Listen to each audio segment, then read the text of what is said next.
Good morning बच्चों। मैं अभी जो आपके सामने जो दिखा रहा हूँ वो इंट्रोडक्शन का पार्ट है। हालांकि जब ये वीडियो आपके पास जब अवेलेबल होगा तब तक मैं बता दूं कि मैंने पॉलिटी की जो पूरी सिलेबस है ऑलरेडी ख़त्म कर दिया है। मीन्स ऑफलाइन मैंने ऑलरेडी ख़त्म कर दिया है, पर ऑनलाइन जो आपको अवेलेबल हो रही है वो पूरी ख़त्म होने के बाद शॉर्ट शॉर्ट एक एक घंटे के वीडियो को फॉर्म में आपके पास अवेलेबल होगी। हालांकि जब क्लास ली गई है तो क्लास लॉन्ग, लगभग एक क्लास 3.5 आवर 4.5 आवर ऑलमोस्ट इतना चला है। पर ऑनलाइन जो आपके पास अवेलेबल होगी वो काट कर 1 आवर के अप्रॉक्स आपके पास अवेलेबल होगा। क्योंकि अगर ऑनलाइन पूरी क्लास को एक साथ अगर आप पढ़ेंगे या सुनेंगे तो काफ़ी हेक्टिक या बोरिंग जैसा हो जाता है ऑनलाइन के फॉर्म में। इसलिए मैंने वीडियो जो रखी है काट काट के रखी है। और इंट्रोडक्शन देने का वीडियो का इस इंट्रोडक्शन का पर्पस ये है कि मैं आपको बताना चाहता हूँ कि मैं क्यों पढ़ा रहा हूँ और कैसे आपको पढ़नी है, और इसमें मैंने कैसे आपको पढ़ाया है। ये सब बातें मैं अभी शॉर्ट में थोड़ा बताऊंगा। बाकी डिटेल बातें तो मैंने जो पढ़ाया है वहाँ बीच बीच में हर जगह मेंशन है, बताया है मैंने। पहली बात मैं बता दूं कि मैं जो जिस लैंग्वेज को मैंने पढ़ाने में रखा है तो नोट्स के फॉर्म में या स्लाइड के फॉर्म में देखें तो मैंने कंप्लीट इंग्लिश रखी है, पर एक्सप्लेन करने में मैंने मिक्स लैंग्वेज का इस्तेमाल किया है, हिंदी एंड इंग्लिश। ये इस पर्पस से क्योंकि इंडिया के जो मैक्सिमम स्टेट का है तो मैक्सिमम स्टेट में मैक्सिमम बच्चे हैं, कुछ को छोड़कर, जो हिंदी समझ लेते हैं। खासकर जो गांव-गांव से जो बिलोंग करते हैं, जिनको या जो एफर्ट नहीं कर सकते, तो ऐसे बच्चे को समझने में आसानी हो, इसको देखते हुए मैंने इसे एक्सप्लेन हिंदी और इंग्लिश मिक्स में किया है। हालांकि मैं बता दूं कि मैंने जो पढ़ाई की है मैंने इंग्लिश में ही पढ़ी है। मेरे लिए भी हिंदी में एक्सप्लेन करना बहुत सारे बातों को डिफ़िकल्ट हुई है। तो कोई नहीं, फिर भी मैंने जितना हो सका है अच्छे तरीके से, डिटेल तरीके से मैंने एक्सप्लेन करने की कोशिश की है। एक तो ये कि वो मैंने इस लैंग्वेज को प्रीफर किया, ठीक है। दूसरी बात मैं बता दूं कि जो मैंने चैप्टर जो पढ़ाया है तो आपको जैसे बुक में जो चैप्टर दी होती है कि एक चैप्टर नाम है उस चैप्टर के बारे में, ठीक है, पर ये पॉलिटी जो है समझने के हिसाब से देखा जाए तो ऐसे पढ़ाया नहीं जा सकता। ऐसे पढ़ाया नहीं जा सकता। मैं अपना एक्सपीरियंस भी बता रहा हूँ उस आधार पर, और जैसे जैसे डिफरेंट डिफरेंट इंस्टीट्यूट में पढ़ाई जाती है उसके आधार पर। क्योंकि मैं आपको बता दूं कि मैं बड़े बड़े इंस्टीट्यूट या ऑर्गेनाइजेशन, गवर्नमेंट हो या प्राइवेट में, हर जगह से बिलोंग कर चुका हूँ, तो मुझे पता है कैसे कहाँ क्या होती है। तो अगर मैंने एक चैप्टर को पढ़ाया है ना तो नोट्स के फॉर्म में बता दूं या जो स्लाइड के फॉर्म में जो मेंशन है आपको, वो एक चैप्टर के लिए पूरी मैंने नोट्स के फॉर्म में मेंशन किया है। पर एक चैप्टर को पढ़ाते वक्त मैंने डिफरेंट कई चैप्टरों को कवर किया है। जैसे उसमें कोई नाम भी आया, कोई डिटेल कुछ के बारे में आया, तो उसको मैंने डिटेल उसी समय मैंने खत्म कर दिया है।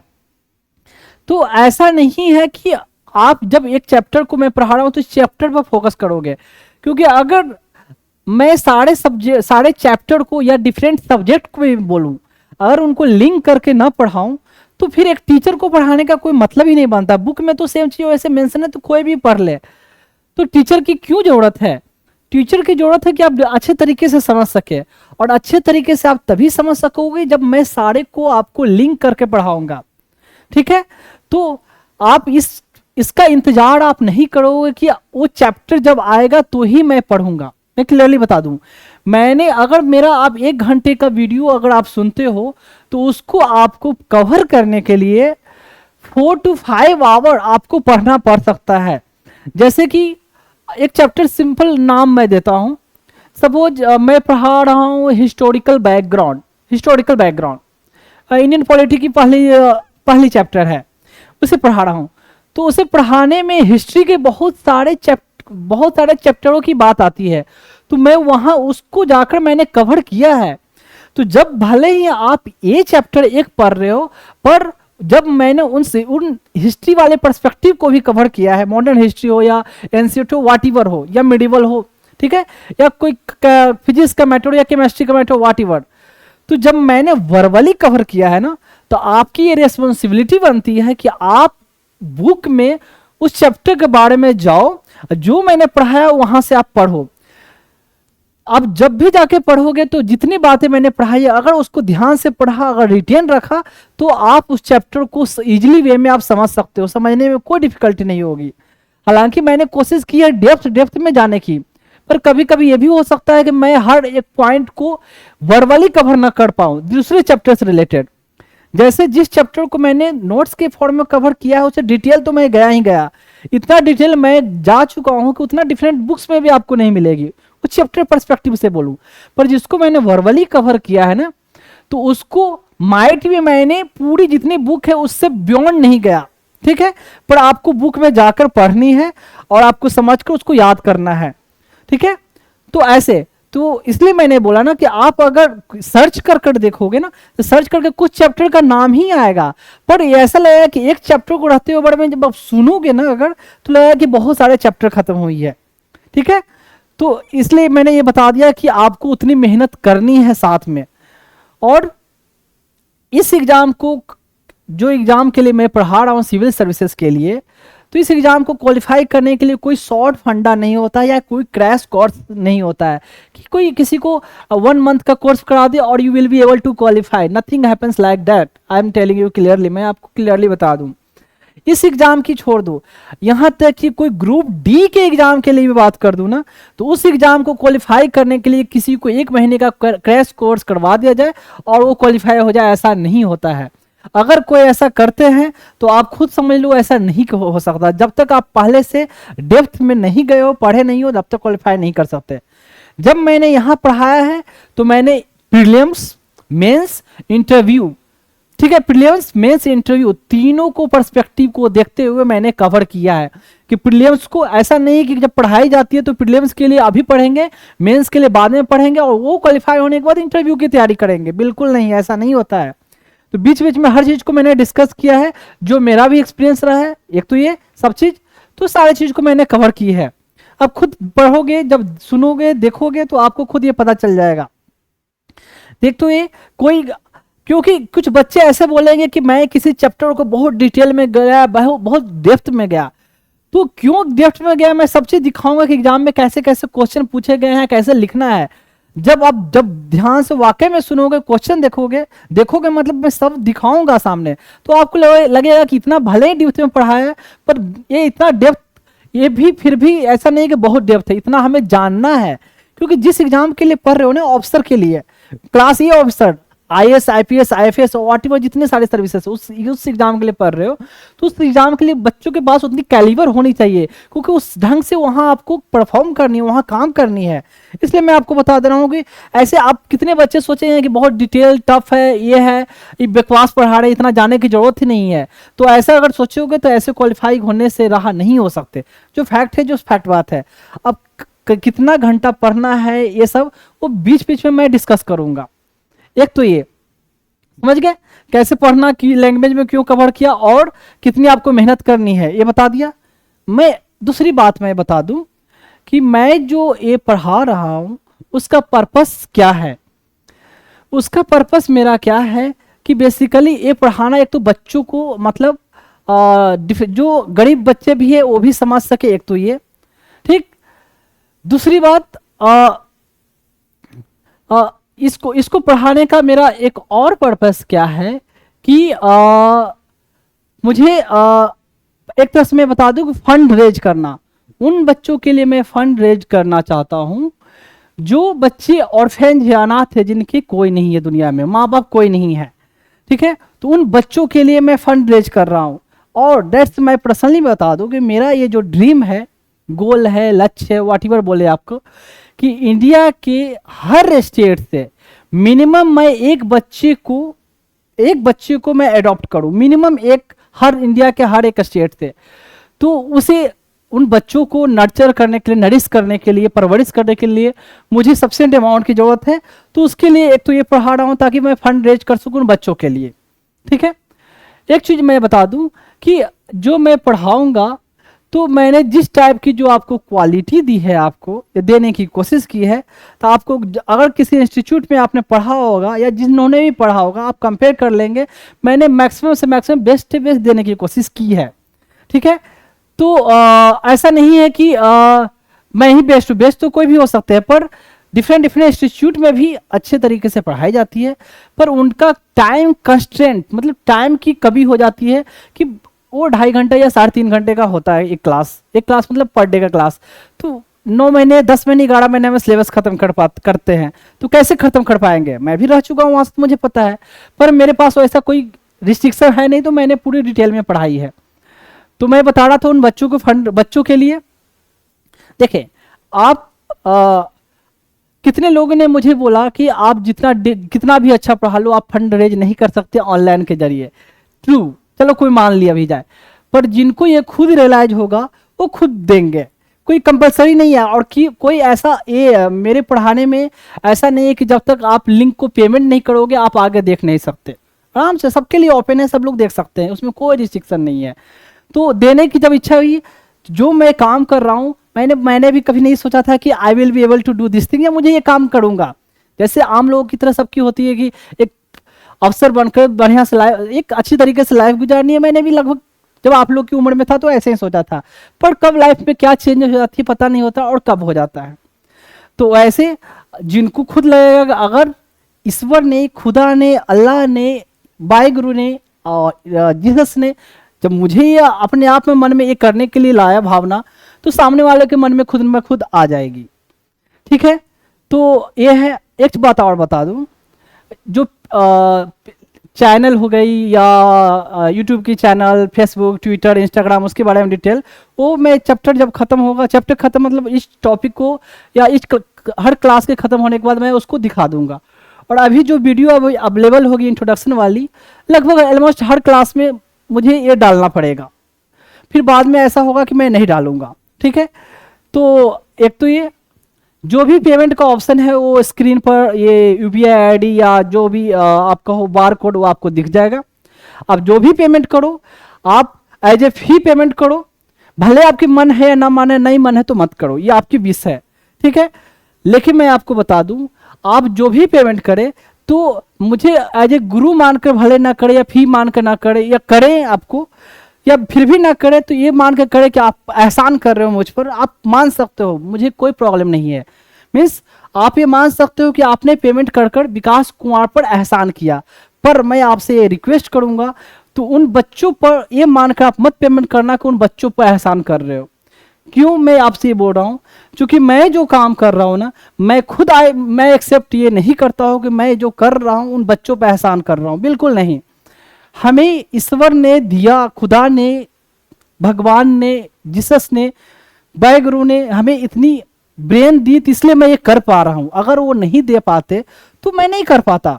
ठीक है, तो जो भी दिया हुआ उनका है, इसलिए मैं कर पा रहा हूं। तो इसलिए वो बच्चे बेचारे ऑलरेडी बहुत एहसान में जब रह चुके हैं। एक बच्चे को बिना माँ बाप का पलना बड़ा होना कितना डिफिकल्ट होता है, खुद सोच कर देखो। जब एक बच्चे की माँ चली जाए या 1-2 दिन के लिए, तो कितना बच्चा रोता है, तो उन बच्चों की हालत क्या रही होगी।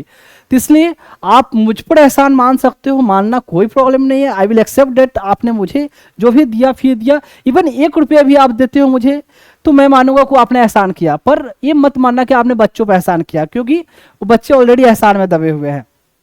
एक चीज और, जो भी आप पेमेंट करेंगे वो मैं बाद में दिखाऊंगा, तो उसमें मैं आपसे गुजारिश करूंगा कि आप अपना नाम मेंशन कर देंगे और अपना प्लेस जहां से आप बिलोंग करते हो, and your number if your wish, अगर आपकी विश है तो अपना नंबर उसमें मैसेज के साथ डाल सकते हो।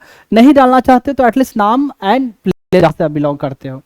ठीक है, तो ये मेरा पर्पस मैंने बताया, और पर्पस, दोनों पर्पस सारे लोगों के बेनिफिट के लिए। एक चीज और, जो मैंने पढ़ाया है तो सिर्फ ऑफिसर बनने के हिसाब से नहीं पढ़ाया, सिर्फ इसमें मैंने बीच बीच में हर चीज, मैंने लाइफ के हर पर्सपेक्टिव को कवर किया है, कि सिर्फ ऑफिसर बनना नहीं, एक अच्छा इंसान बनना मैंने अपने बच्चों को सिखाया, जो आप लोगों को मैं सिखाया है इस अपने क्लास के जरिए।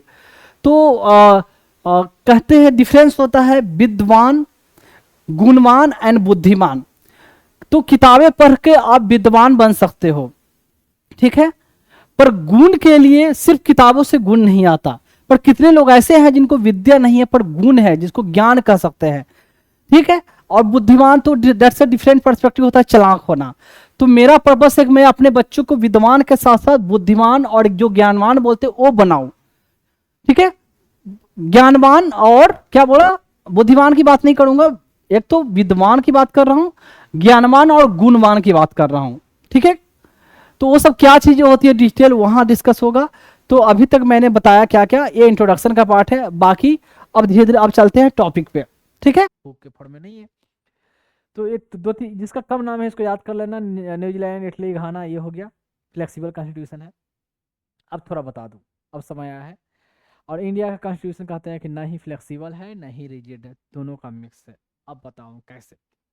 देखो इंडिया का कॉन्स्टिट्यूशन है 3 तरीके से चेंज होता है, सिंपल मेजोरिटी से, दूसरा है स्पेशल मेजोरिटी से, तीसरा है special majority and more than half of the state का सपोर्ट से। थोड़ा बहुत मैं रूबड़ो कर दूं।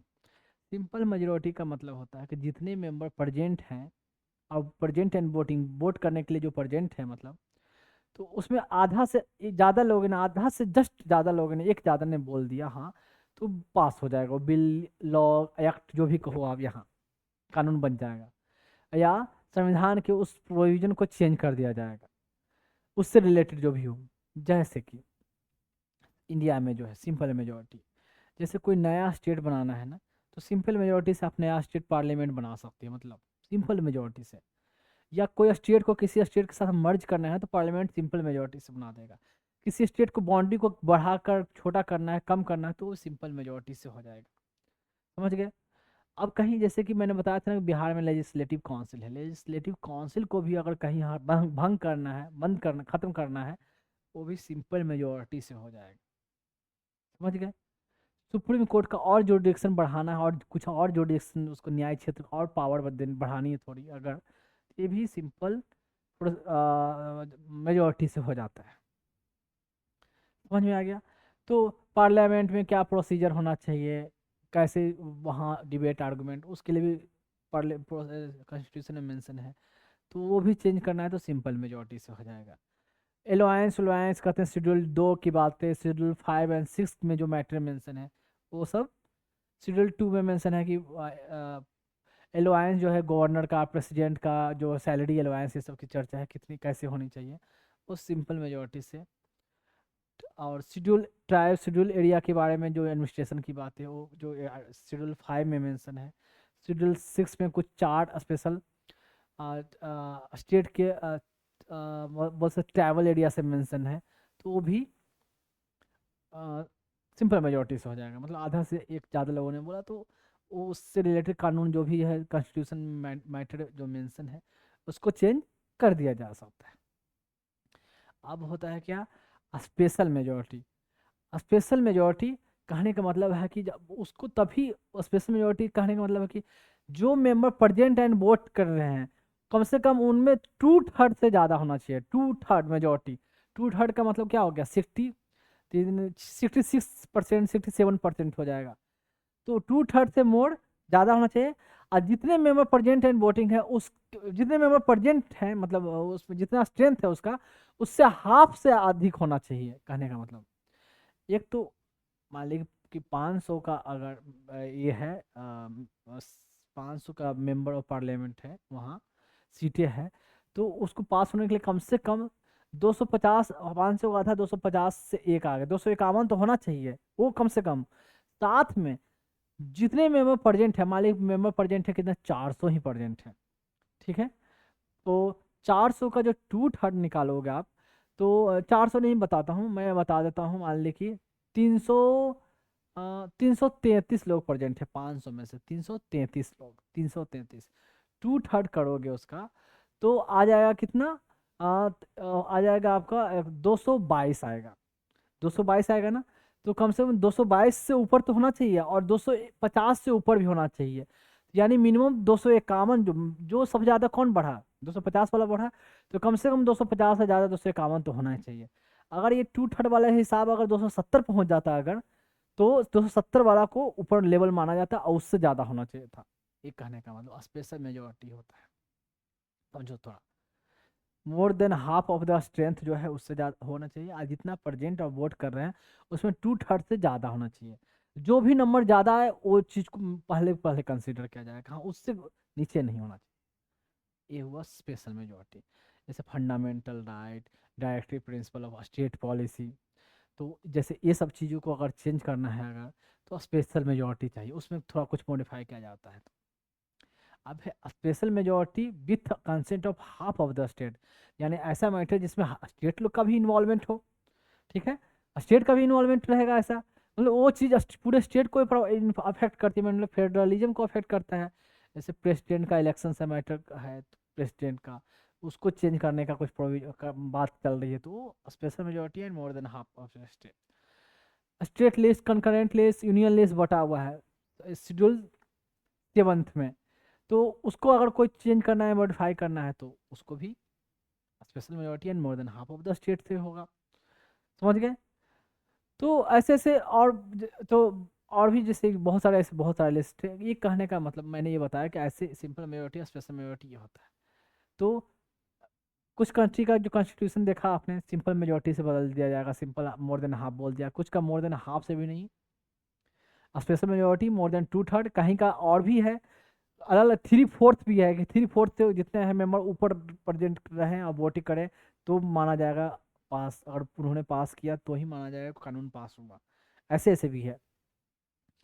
तो किसका सिंपल है किसका रिजिड तरीका से है, देखिए इंडिया में मैं बताया कि देखा ना, कुछ कानून को सिंपल तरीके से भी, मतलब कॉन्स्टिट्यूशन के प्रोविजन को सिंपल तरीके से भी चेंज किया जाता है, कुछ प्रोविजन को स्पेशल मेजोरिटी, कुछ प्रोविजन में स्पेशल मेजोरिटी के साथ साथ स्टेट का भी कंसेंट चाहिए, ठीक है।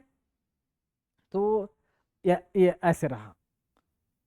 तो ये हुआ रिजिड कहने का, इसलिए इंडिया में दोनों चीज़ है, थोड़ा कहीं कुछ बातें में रिजिडिटी ज़्यादा है, टफ टफ तरीके से हुआ, कुछ तरीका सिंपल तरीके से अमेंड किया जा सकता है, बदला जा सकता है, तो इसलिए फ्लेक्सिबल चीज़ है, तो इसलिए हमारा कॉन्स्टिट्यूशन मिक्स है, कहने का मतलब।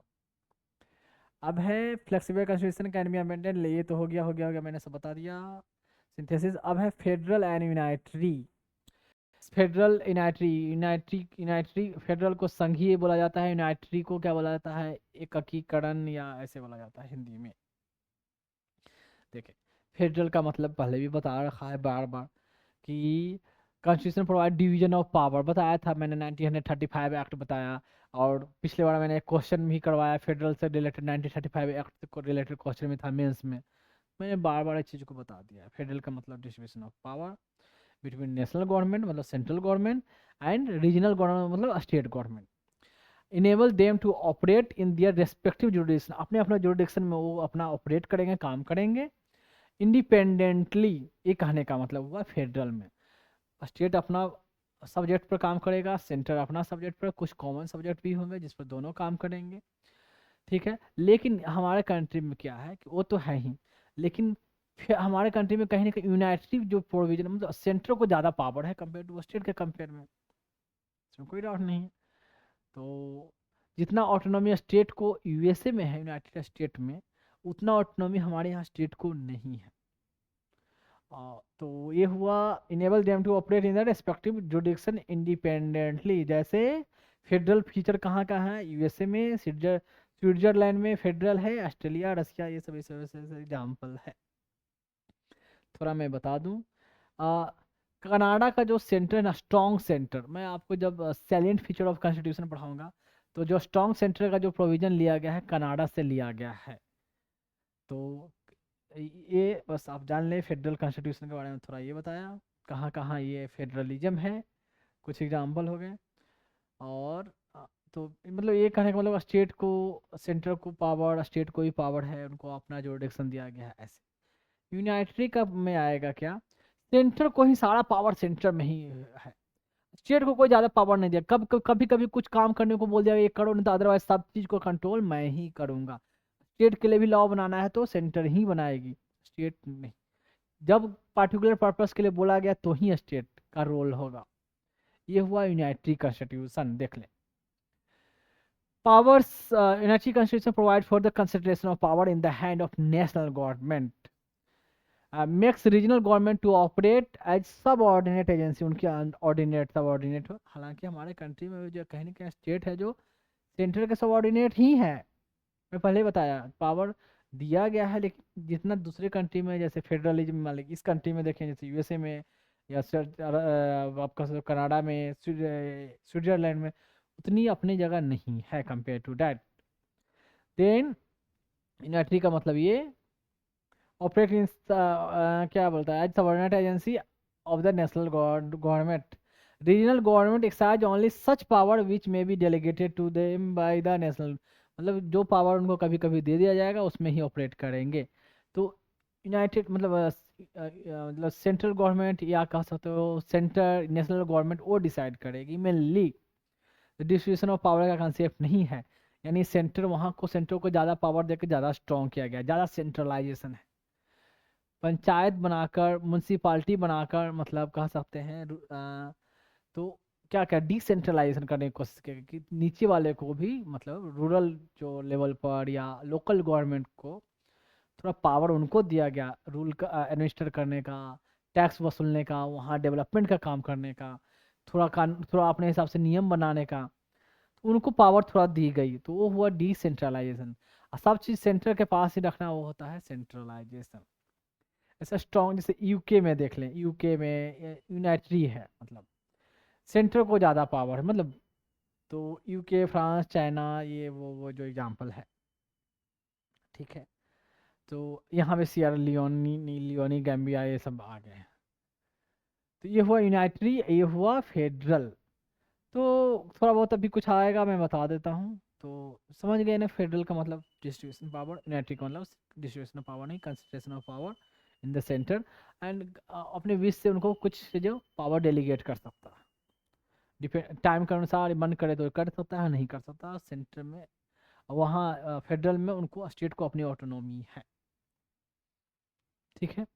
इंडिया में क्या है, इंडिया में है इंडिया फेडरल, लेकिन यूनाइटेड टेंडेंसी भी कहीं ना कहीं है। फेडरल है, फेडरलिज्म है हमारे यहाँ। जैसे कि मतलब कहते हैं यूनाइटेड टेंडेंसी क्या है, जैसे कि कनकरेंट लिस्ट में सेंटर और स्टेट दोनों बना सकते हैं, लेकिन सेंटर जब लॉ बना दिया, कोई स्टेट ने बनाया लेकिन जब सेंटर उसके ऊपर फिर कोई कानून बना दिया तो सेंटर की लॉ फीकी पड़ जाती है, नल एंड वॉइड खत्म, स्टेट की लॉ चलती है। इमरजेंसी कंडीशन में प्रेसिडेंट रूल में देखते हैं स्टेट को टोटली कंट्रोल में ले लिया जाता है, सेंट्रल कंट्रोल में ले लेता है, ले लेता है ना। फिर क्या कहते हैं कि स्टेट की सब्जेक्ट जो स्टेट लिस्ट है ना उस पर भी सेंटर कानून बना सकता है। कैसे, उसके बारे में बाद में बताऊंगा जब राज्यसभा जो है रिजोल्यूशन मतलब उस बात पर राज्यसभा रिजोल्यूशन प्रस्ताव करे, पारित करे कि हाँ इसका इस स्टेट के लिए बनाया जाना चाहिए तो बना सकता है। दो स्टेट मिलकर भी बोल सकते हैं कि भाई आप मेरे लिए आप कानून बना दो पार्लियामेंट को। तो ऐसे ऐसे कुछ प्रोविजन है जिसमें सेंटर ज़्यादा डोमिनेंट होती है, तो यूनाइटरी फीचर है। अब जैसे मान लें कि जो civil service examination all India जो कंट्रोल है IAS IPS IFS, मतलब IAS IPS and foreign service, तो इस पर कंट्रोल फॉरेस्ट नहीं फॉरेस्ट सर्विस, इस पर कंट्रोल अल्टीमेट कंट्रोल सेंटर का है। जैसे कि आप सिविल सर्विस क्वालिफाई करके आप जाते हो कैडर मिलेगा, Bihar cadre, UP cadre, MP cadre, Tamil Nadu cadre, Andhra cadre. Centre चाहे तो आपको वहां से बुलाकर सेंटर में अपने काम के लिए भी लगा सकती है, कैडर भी सेंटर ही अलॉट करेगी, ट्रेनिंग भी सेंटर ही करेगा, तो अपने हिसाब से। तो आपको फिर सेंटर में चाहे तो मिनिस्ट्री में भी आपको कहाँ भी बुलाया जा सकता है, इंटेलिजेंस ब्यूरो में बुलाया जा सकता है, CBI में बुलाया जा सकता है, विजिलेंस कमीशन में, इलेक्शन कमीशन में आपको बुलाया जाएगा। अपना नहीं कह सकते, आना है तो आना है, सेंटर का अल्टीमेट कंट्रोल है। जजेज वजेज का, सुप्रीम कोर्ट का, हाई कोर्ट का नाम रिकमेंडेशन सेंटर की तरफ से ही जाता है, सेंटर का ज़्यादा रोल है, सेंटर को ज़्यादा पावर है। स्टेट का हाँ ना नहीं कह सकते कि भाई जजेज का नाम रिकमेंड नहीं कर सकते स्टेट। तो ये रहा आपका यूनाइटरी फीचर जो हमारा है। तो टाइट हो जाता है ये, तो देखिए अब है प्रोसीजरल एंड, देखिए ये थोड़ा सा प्रोसीजरल एंड प्रिस्क्रिप्टिव कॉन्स्टिट्यूशन। तो ये कोई कोई खास नहीं है एकदम, बिल्कुल ऐसे बता दूं थ्योरेटिकल टाइप का है, कोई बहुत बड़ा चीज़ नहीं है। अ, अब जैसे पढ़ लें समझा देता हूँ, हल्का फुल्का है प्रोसीजरल एंड प्रिस्क्रिप्टिव। बाकी सारे की लैंग्वेज थोड़ी बहुत सिंपल थी, इजी थी, इसका लैंग्वेज टफ क्रिटिकल नहीं है, पर कहीं ना कहीं थोड़ा सा और टाइप का ऐसा लगता है जैसे कि फिलोसफिकल बातें ऐसा है। जैसे देखें प्रोसीजरल कॉन्स्टिट्यूशन क्या डिफाइन करता है, legal and political structure, legal मतलब कानून के अनुसार जो स्ट्रक्चर है, पॉलिटिकल मतलब राजतंत्र राजनीतिक स्ट्रक्चर, और पब्लिक इंस्टीट्यूशन बता दिया, जो गवर्नमेंट के जो इंस्टीट्यूशन है public institution, and sets out the legal limit of the government, government की क्या लीगल लिमिट है, कानून तरीके से क्या उनकी सीमा होगी, वो सीमा को प्रोसीजरल कॉन्स्टिट्यूशन निर्धारित करता है, ठीक है। And sets out the legal limits of government power to protect democratic process, मतलब लोकतांत्रिक प्रोसेस को प्रोटेक्ट करने के लिए जो गवर्नमेंट है उसके लीगल लिमिट को प्रोवाइड कर देता है, ठीक है। And democratic process and fundamental human right, तो कह सकते हैं कि जो प्रोसीजरल कॉन्स्टिट्यूशन है, हमारा कॉन्स्टिट्यूशन में क्या है कि एक लिमिट प्रोवाइड करता है कि भाई स्टेट को ये करना है, इतना ये नहीं, ये स्टेट ये चीज़ नहीं कर सकती, इसमें इंटरफेयर नहीं कर सकती, ऐसे ऐसे बना हुआ है, प्रोसीजरल कॉन्स्टिट्यूशन कहलाता है उसको। एग्जाम्पल में जैसे कनाडियन कॉन्स्टिट्यूशन देखें, थोड़ा कनाडा के बारे में बता दूं। कनाडा का कॉन्स्टिट्यूशन जो है एक 1867 में भी तैयार हुआ था, दूसरा कॉन्स्टिट्यूशन तैयार हुआ था 1982। 1862 में जब कॉन्स्टिट्यूशन तैयार हुआ तो उस पर कनाडा पर जो है ब्रिटिश ब्रिटेन का कंट्रोल था, ब्रिटिश गवर्नमेंट का कंट्रोल था। तो उस समय ये इसका कॉन्स्टिट्यूशन जब तैयार हुआ तो ये डोमिनियन के रूप में, जैसे डोमिनियन इंडिया कैसे डोमिनियन बना, तो ब्रिटेन का एक डोमिनियन के तौर पर ये बना, उसमें इसका कॉन्स्टिट्यूशन तैयार हुआ। इसके पर जो अल्टीमेट जो हेड ऑफ द इसके स्टेट थे, क्राउन होते थे, किंग, क्राउन, क्यून क्यून जो भी बोले, 1867 में। फिर ये रिपब्लिक हुआ बाद में 1982 में, और आउटसाइड का कोई इंटरफेरेंस नहीं रहा, क्राउन के अंदर अंदर ही बिल्कुल अब नहीं रहा, जैसे क्राउन के अंडर जो चल रहा था उसका। तो फ्री एकदम रिपब्लिक और फुल्ली इंडिपेंडेंट कॉन्स्टिट्यूशन जब तैयार हुआ 1982 में, ये ऐसे कनाडा का कॉन्स्टिट्यूशन दो बार है, ठीक है। तो ये कनाडा का कॉन्स्टिट्यूशन के बारे में बोला गया, बिल्कुल जो ये समय जो बना था एकदम लीगल लिमिट डिसाइड करके गवर्नमेंट की क्या पावर होगी, क्या क्या डेमोक्रेटिक प्रोसेस को अपनाया गया, तो बिल्कुल सा और ह्यूमन राइट के बारे में एकदम डिटेल मेंशन करके मेंशन किया हुआ था एक कनाडियन कॉन्स्टिट्यूशन में, ये। फिर एग्जाम्पल दिया गया डच कॉन्स्टिट्यूशन। तो डच कॉन्स्टिट्यूशन में बोला गया कि इस पीरियड में, देखिए डच का कॉन्स्टिट्यूशन जो है, डच किसको बोलते हैं, नीदरलैंड को। इनका जो कॉन्स्टिट्यूशन जो फर्स्ट ड्राफ्ट हुआ था 1815 में, 1815 में ही। तो इनका कॉन्स्टिट्यूशन कई बार बनता रहा, बार बार बनता रहा, अच्छा बदलते रहा। फिर 1848 में बना, 1983 में, कई बार इसके अलावा। तो इस बीच में जो इनका जो कॉन्स्टिट्यूशन कहा जाता है जो था 1848 से लेकर 1983 तक, बिल्कुल प्रोसीजरल कॉन्स्टिट्यूशन था, इसमें ज़्यादा दिमाग नहीं लगाना, मैं बता दूं बस ऐसे है। प्रोसीजरल कॉन्स्टिट्यूशन को मैं थोड़ा सा अब है पेन चला देता हूँ थोड़ा, यहाँ क्या मार्क करने वाली बातें हैं, देखें। Constitution defines the legal and political structure of the public institution, sets out the legal limit, यह है legal limit of government power to protect democratic process के लिए, एंड फंडामेंटल ह्यूमन राइट को प्रोटेक्ट करने के लिए लीगल लिमिट डिसाइड करती है प्रोसीजरल कॉन्स्टिट्यूशन, बस इतना ही और कुछ ज़्यादा नहीं, ठीक। ज़्यादा दिमाग इसमें है नहीं, कोई एग्जाम में पूछेगा नहीं ऐसे डायरेक्ट, इतना जानना चाहिए प्रोसीजरल कॉन्स्टिट्यूशन का मतलब ये होता है। अब है प्रिस्क्रिप्टिव कॉन्स्टिट्यूशन, तो इसको देख लें। प्रिस्क्रिप्टिव कॉन्स्टिट्यूशन ये कहा जाता है क्या, प्रोवाइड से कलेक्टिव विजन, मतलब पूरा समस्त दर्शन देता है, मतलब what might be considered a good society, क्या कहा जाए, समझा जा सकता है एक अच्छे सोसाइटी समाज को, based on the common value, common मूल्य आदर्श के आधार पर कह सकते हैं, and aspiration of the homogeneous community, मतलब एक समान कम्युनिटी की एस्पिरेशन चाहत के आधार पर, in addition to describing how the government function, prescriptive constitution assumes or attempts to impose broad consensus on common societal goal that public authorities must strive to achieve based on the shared ethical value of society। Example जैसे मैं थोड़ा अब यहाँ mark कर देता हूँ, देखो इसमें क्या है, जो काम की बातें हैं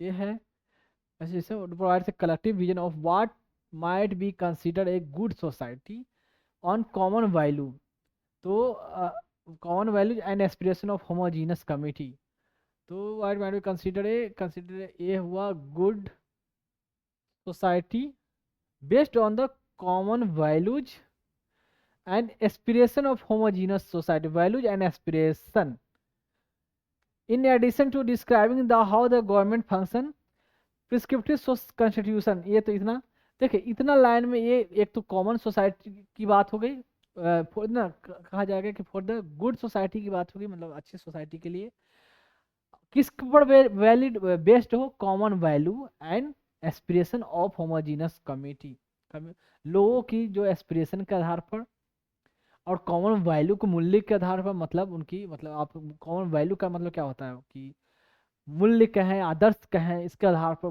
बेस्ड हो, ठीक है। और ये अच्छी सोसाइटी के बारे में चर्चा किया जाएगा। और देखा जाए तो फिर और इसमें है एजिम और tension impose a broad consensus on common societal goal that public authority must strive to achieve. तो इसमें आएगा आपका एक होगा कॉमन सोसाइटल गोल, जो कह सकते हैं कॉमन को बोलते हैं क्या,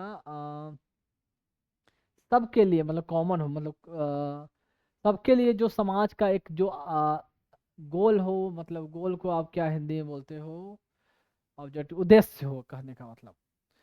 तो लोगों की चाहत के अनुसार अच्छे सोसाइटी के लिए, एक अच्छे आदर्श के लिए, मूल्य के लिए, और पूरे सोसाइटी के जो उद्देश्य को प्राप्त करने के लिए जैसे संविधान को बनाया जाता है, उसको कहा गया है आपका, ये ये आप कहलाएगा प्रिस्क्रिप्टिव कॉन्स्टिट्यूशन। तो ये जैसे एग्जाम्पल मैं बता दूं, अब यहाँ देखिए क्या है, एग्जाम्पल बताऊंगा तो समझ में आएगा, ऐसे ये सब theory theory theory theory theory. इस देखिए ये है एग्जाम्पल में है साउथ अफ्रीका 1996। देखें साउथ अफ्रीका का जो कॉन्स्टिट्यूशन है ना, ऑलरेडी ये है जो पांचवा बार कॉन्स्टिट्यूशन 1996 में बना था। मैं साउथ अफ्रीका में बता दूं, वहाँ ब्लैक की पॉपुलेशन 80% है, वाइट की पॉपुलेशन बहुत कम 10% के आसपास, फिर उसके बाद कुछ इंडियन हैं तो कुछ और मिक्स पॉपुलेशन अदर एथिकल वाले हैं, 80% ब्लैक है। इसकी कॉन्स्टिट्यूशन 1909 में बनी, ठीक है। फिर 1900 इसकी कॉन्स्टिट्यूशन 1939 के आसपास 63 में बनी। फिर इसकी कॉन्स्टिट्यूशन बना फिर एक बीच का मैं डेट में एग्जैक्टली मुझे ध्यान नहीं आ रहा है।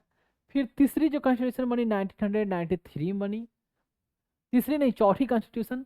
पांचवा कॉन्स्टिट्यूशन जो बना 1996 में बना, 1996 में जब नेल्सन मंडेला को जेल से निकाला गया और ये नेल्सन मंडेला कंट्री के साउथ अफ्रीका के प्रेसिडेंट बने।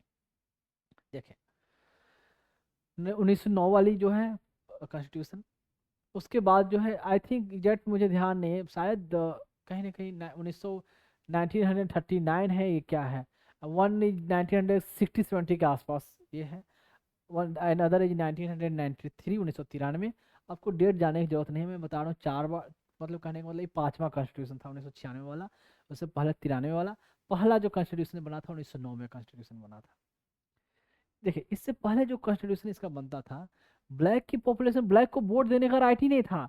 कॉन्स्टिट्यूशन में असेंबली जो बना गया कॉन्स्टिट्यूशन बनाने के लिए, उसमें उसके मेंबर नहीं थे, सारे वाइट वाले थे, सफेद वाले वहाँ जो है।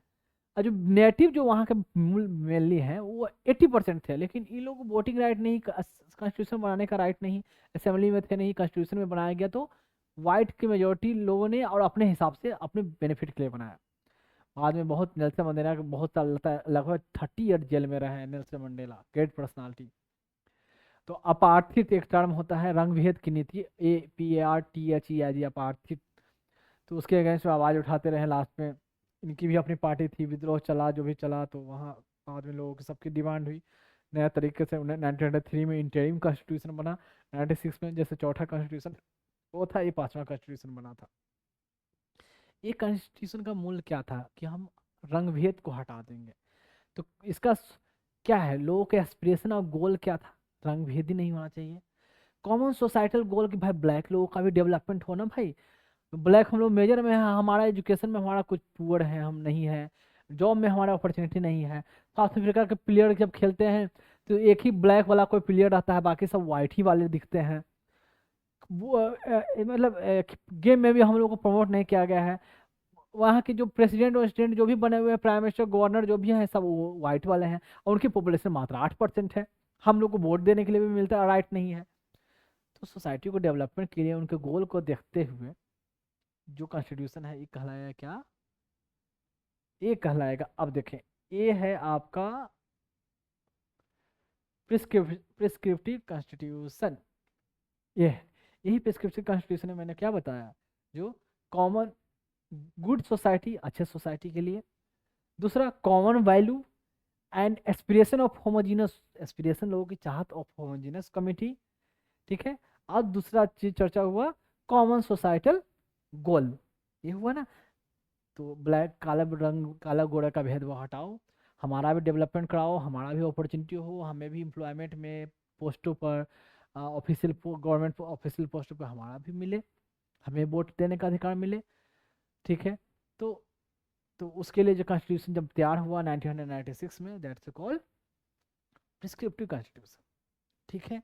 एग्जाम्पल से समझ में आया, ऐसे रटना रटना रटना नहीं समझ में आता यार, क्या है कहना चाह रहा है, कॉमन गोल, सोसाइटल गोल, ये फिर ये common societal goal, aspiration of the people, मतलब ऐसा लगता है जैसे फिलोसफिकल बातें हैं। अब है इक्वाडोर के बारे में बड़े देखें, 2008 में देखें इक्वाडोर का कॉन्स्टिट्यूशन है। इक्वाडोर का भी कॉन्स्टिट्यूशन कई बार बने हैं। इक्वाडोर का कॉन्स्टिट्यूशन, इक्वाडोर कंट्री मैंने दिखाया था ना, पेरू में, वहाँ मतलब साउथ अमेरिका, ब्राज़ील है, उसके उसके और थोड़ा आप देखोगे, आप वेस्ट में जाओगे तो पेरू था। तो वहाँ पर इक्वाडोर कंट्री मैंने दिखाया था मैप में। इक्वाडोर का कंट्री जब कॉन्स्टिट्यूशन बनाती, इसमें कुछ लिबरलाइजेशन ज़्यादा किया गया, जैसे देखें इसमें क्या है कि होमोसेक्सुअलिटी को, सबसे पहले जो कंट्री वर्ल्ड में था जिसने होमोसेक्सुअलिटी को लीगलिटी दी, सेम सेक्स मैरिज को, वो था इक्वाडोर। फिर वहाँ राइट टू फूड को बेसिक राइट बना दिया है कि लोगों को, सबको राइट टू फूड होना चाहिए यहाँ इक्वाडोर में, इक्वाडोर कंट्री में।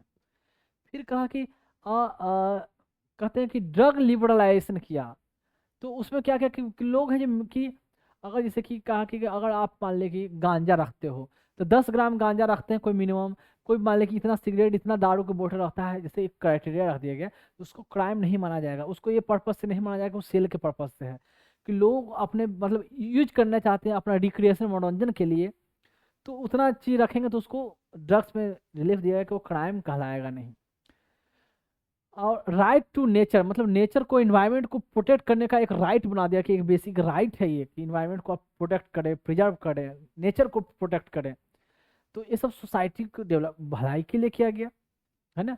खाना की बात कहा गया, थोड़ा उनका जो मनोरंजन के लिए थोड़ा ड्रग्स की बात कही गई, होमोसेक्सुअलिटी की बात कहा गया कि लोगों की डिमांड थी भाई, इंटर मतलब सेम सेक्स मैरिज की बात, लोगों की ऐसी जो डिमांड थी, सुन ले डिमांड के अनुसार, मैं प्रमोट प्रमोट कुछ ऐसा नहीं सपोर्ट कर रहा हूँ, मैं बता दूं पहले। फिर क्या बोलते हैं, सेक्सुअल ओरिएंटेशन को आइडेंटिफिकेशन का मतलब उसको वहाँ ऐसा कुछ राइट था, उसमें डिटेल मत जाओ, बस इतनी जो 4 चीज़ बताया कम से कम इतना जानो अभी। अब देखें होमोसेक्सुअलिटी, जैसे मैं बता दूं आपको थोड़ा बहुत, और कहते हैं सेक्सुअल ओरिएंटेशन को भी वहाँ एक पहचान मिली। सेक्सुअल ओरिएंटेशन, कोई मेल है, फीमेल है, कोई ट्रांसजेंडर है, कोई उसके अलावा, जैसे कि आप जैसे आप कैसे बोलते हो गे कम्युनिटी बोलते हो, गे बोलते हो, तो वो सबको वहाँ आइडेंटिफिकेशन, उसको रिकॉग्निशन मिला वहाँ पर। तो अपना वो मेंशन कर सकते हैं कि I am transgender, lesbian, what ever, ऐसे ऐसे, तो वहाँ मिला इस चीज़ को। देखो अभी बहुत जगह डिमांड चल रही है ऐसे ऐसे, लोगों को ये गुस्सा आया कि यार ये सब क्या फालतू बात है, ये सब क्या इंटरेस्ट, मतलब सेम सेक्स मैरिज, लेस्बियन, गे, सब कहाँ कहाँ से आ गया। ये कोई चीज़ नया नहीं बन पाए, पहले से है। मैं बता दूं, कोई अपने मन से लेस्बियन नहीं होता, होता या होती, कोई अपने मन से गे नहीं होता, अपने मन से मतलब कहीं ना कहीं ऊपर वाले ने उसमें ऐसा हार्मोनल चेंज दिया है, मैं बताता हूँ, हार्मोनल चेंज दिया है कि उसकी बॉडी उस हिसाब से ग्रोथ करती है, उस हिसाब से ढलती है, और उसको उस चीज, वो चीज पसंद आता है। वो चाह कर अपने अपने अंदर से चाह कर वो चीज को कंट्रोल नहीं कर सकता वो। जैसे आप बता दूं, जैसे आप ट्रांसजेंडर को देखते हो, जिसको आम भाषा में कोई भी कुछ बोल दो, छक्का बोल दो, या क्या बोलते हैं, हिजरा बोल देते हैं, ऐसे बोलते हैं, मतलब बोलना नहीं चाहिए ऐसे, सॉरी, पर ऐसे लोग बोलते हैं, मैं बता रहा हूँ, ऐसे बोलते हैं। तो इनकी आवाज़ें देखा है ना, इनकी आवाज़ कितनी भारी रहती है। हालांकि मेरी आवाज़ कोई स्वीट नहीं है, मैं तो खुद मानता हूँ कि मेरी आवाज़ भारी है। तो टोन है क्या है वो आपको सब पता है, भारी है। तो उनकी आवाज़ बहुत भारी रहती है। जैसे कि वो बोलते हैं ना, तो बोलने से ही पता चल जाएगा अगर कि जैसे कि कोई ट्रांसजेंडर कोई आसपास में है, जिस हिसाब से बोलते हैं। तालियां जो ऐसे बजाते हैं वो तो अलग चीज़ है, वो तो ऐसे बजाते हैं। और वो जो चलते हैं ना, तो उनको चलने का स्टाइल से आपको लग जाएगा कि समथिंग इज रॉन्ग, कुछ तो गड़बड़ है। बॉडी को थोड़ा ट्विस्ट कर कर, मतलब कमर को थोड़ा सा जिसको आप बोल सकते हो बेंड करना या लचका कर चलना। तो मुझे भी कहीं पहले लगा कि जानबूझ के ये लोग चलते हैं, लेकिन जो पैसा मांगते हैं ऐसे जानबूझ के वैसा रूप बनाते हैं। लेकिन नहीं, जो ट्रांसजेंडर है, जो इस ऑक्यूपेशन में इन्वॉल्व नहीं है, पैसा मांग रहे हैं, उस ग्रुप से नहीं है, किसी नॉर्मल फैमिली में भी रह रहे हैं ना, उनकी भी बॉडी कंस्ट्रक्शन वैसे हो जाती है, उनकी आवाज़ ऐसे हो जाती है, उनकी एक्टिविटी भी वैसे हो जाती है, उनका स्माइल, बोलने का तरीका, उनका चलने का तरीका तो ऐसे हो ही जाता है। कितना भी कर ले तो उनको ऊपर से इस जगह हार्मोनल चेंज ऐसे ही हो जाते हैं। तो चाह कर भी उनका कंट्रोल ऐसा नहीं कि कोई जानबूझ के करता है, ये मैं बता रहा हूँ। तो कोई आप देखकर किसी को देखकर डिस्क्रिमिनेट, भेदभाव नहीं करेगा, यार ऐसे करता है, जानबूझ कर हरकत करता है, नहीं। उनकी जैसे कि मेल हो फीमेल हो, ठीक हो, तो मेल को देखकर ही कोई लड़की चल रही है तो देख कर ही बोल देते हैं कोई लड़की चल रही है। अगर उस तरीके से कोई लड़का चलते क्या बोलते हैं कि लड़की जैसा चल रहा है, बोल देते हो ना। तो क्या लड़की को कभी बताया गया कि आपको ऐसे चलना है, ऐसे, या लड़का को कभी बताया गया कि आपको ऐसे ऐसे चलना है? नहीं। वो हमारा हार्मोनल ऐसे होती है। लेकिन अब जो जैसे लड़का चलता है वैसे लड़की चले तो काफी ऑड लगेगा ना दिखने में। अब जो जैसे लड़की चलती है वैसे लड़का अगर चले तो उसको क्या आप लोग बोलोगे कि छक्का हो, तुम नामर्द हो, ऐसे बोलते हो। तो मेल जैसे चल रहे हैं, एक्टिविटी कर रहे हैं, जैसे बोल रहे हैं, या फीमेल जैसे बोल रही है, जैसे बिहेव करे, जैसे स्माइल करना, मुस्कुराना, चलना, तो वो खुद से नहीं, वो ऐसा नेचर का, प्रकृति का, ईश्वर का, अल्लाह का दिया हुआ है, जिसलिए ऐसा ही रूप में ढले हुए हैं वो। तो ऐसे ही जो लेस्बियन है या ट्रांसजेंडर हैं, गे हैं, उनको हार्मोनल चाह के भी वो उस पर, उनको ऐसा पता नहीं, वो उनका डिफेक्ट नहीं, खो के ऊपर वाले ने वो डिफेक्ट किया है। उनकी डिफेक्ट है। उन्होंने डिफेक्टिव चीज प्रोड्यूस की है, लाया है धरती पर। तो तो ये कहने का मतलब है कि जानबूझ के ये लोग ऐसा नहीं करते। तो इन लोग आवाज उठाते थे, सब जगह चलती है कि भाई हमारा, हमें वो डिजायर नहीं है। जो मेल भी है अगर वो गे है तो उसको फीमेल से शादी करने की, उनके साथ रहने का उसको डिजायर नहीं, ऐसा नहीं आता। तो इसलिए डिमांड थी, तो इक्वाडोर ने उसको एक्सेप्ट किया। ऐसे है, हमारे कंट्री में सेम सेक्स मैरिज अभी अलाउ नहीं है। तो मैं ऐसा नहीं कर रहा हूँ कि होना चाहिए नहीं होना चाहिए, ये मेरा नहीं, कुछ भी नहीं इसमें बोलना, मैं क्लियर सी बता दूं। बाद में हो सकता है कुछ भी, बहुत सारे चेंज आ सकते हैं, जैसे कि देखते हैं बहुत सारे ऐसे लॉ नए नए आते गए। जैसे बोलते हैं कि एडल्ट्री को अलाउ कर दिया गया। एडल्ट्री पहले बहुत कितना क्राइम था कि आप एडल्ट्री, अब जानते हैं एडल्ट्री क्या होती है, कि मतलब अगर कोई मैरिड कपल भी हो, लेकिन डिफरेंट डिफरेंट कपल हो, मैरिड पर्सन भी हो, लेकिन अपने ऑन विल अब कोई भी रिलेशन रखते हैं किसी, तो कोई थर्ड पर्सन इसमें कोई प्रॉब्लम क्रिएट नहीं कर सकता है। कारण जो भी हो, शायद हो सकता है रीजन ये भी हो सकता हो कि ऐसे होटल में इतने सारे छापे मारे जा रहे थे कि जब कोई पर्सन अपनी, दोनों पर्सन दोनों हो, अपने मन से कुछ भी कर रहे हो, पुलिस रेड मारती थी, उनको पकड़ती थी, पेपर में छापती थी, घर वालों को इन्फॉर्म करती थी, काफ़ी बेइज्जती है वो ऐसे ऐसे। और इस कारण से कितने लोग डर कर या रिस्पेक्ट के कारण या इज्जत बचाने के कारण या बदनामी के कारण सुसाइड भी कर लेते थे।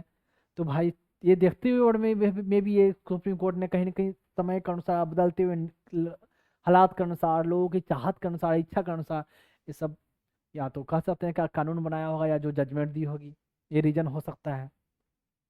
तो खैर वहां तक ये बात रही। इक्वाडोर की बारे बारे में बताया, तो इक्वाडोर का ये प्रिस्क्रिप्टिव कॉन्स्टिट्यूशन ये रहा। समझ में आ गया प्रिस्क्रिप्टिव कहने का मतलब क्या हुआ, ये है। अब देखें, अब है, ये बहुत इंपॉर्टेंट टॉपिक है। अब तक जितना मैंने बताया वो सब तो सिर्फ ऐसे जानने के लिए था। बाद में सब कहीं ना कहीं घूम फिर के हर चीज़ मैं बताते रहूँगा, आएगा ही टॉपिक। ये है कॉन्स्टिट्यूशनलिज्म एंड कॉन्स्टिट्यूशनल गवर्नमेंट, संवैधानिकता एंड संवैधानिक सरकार।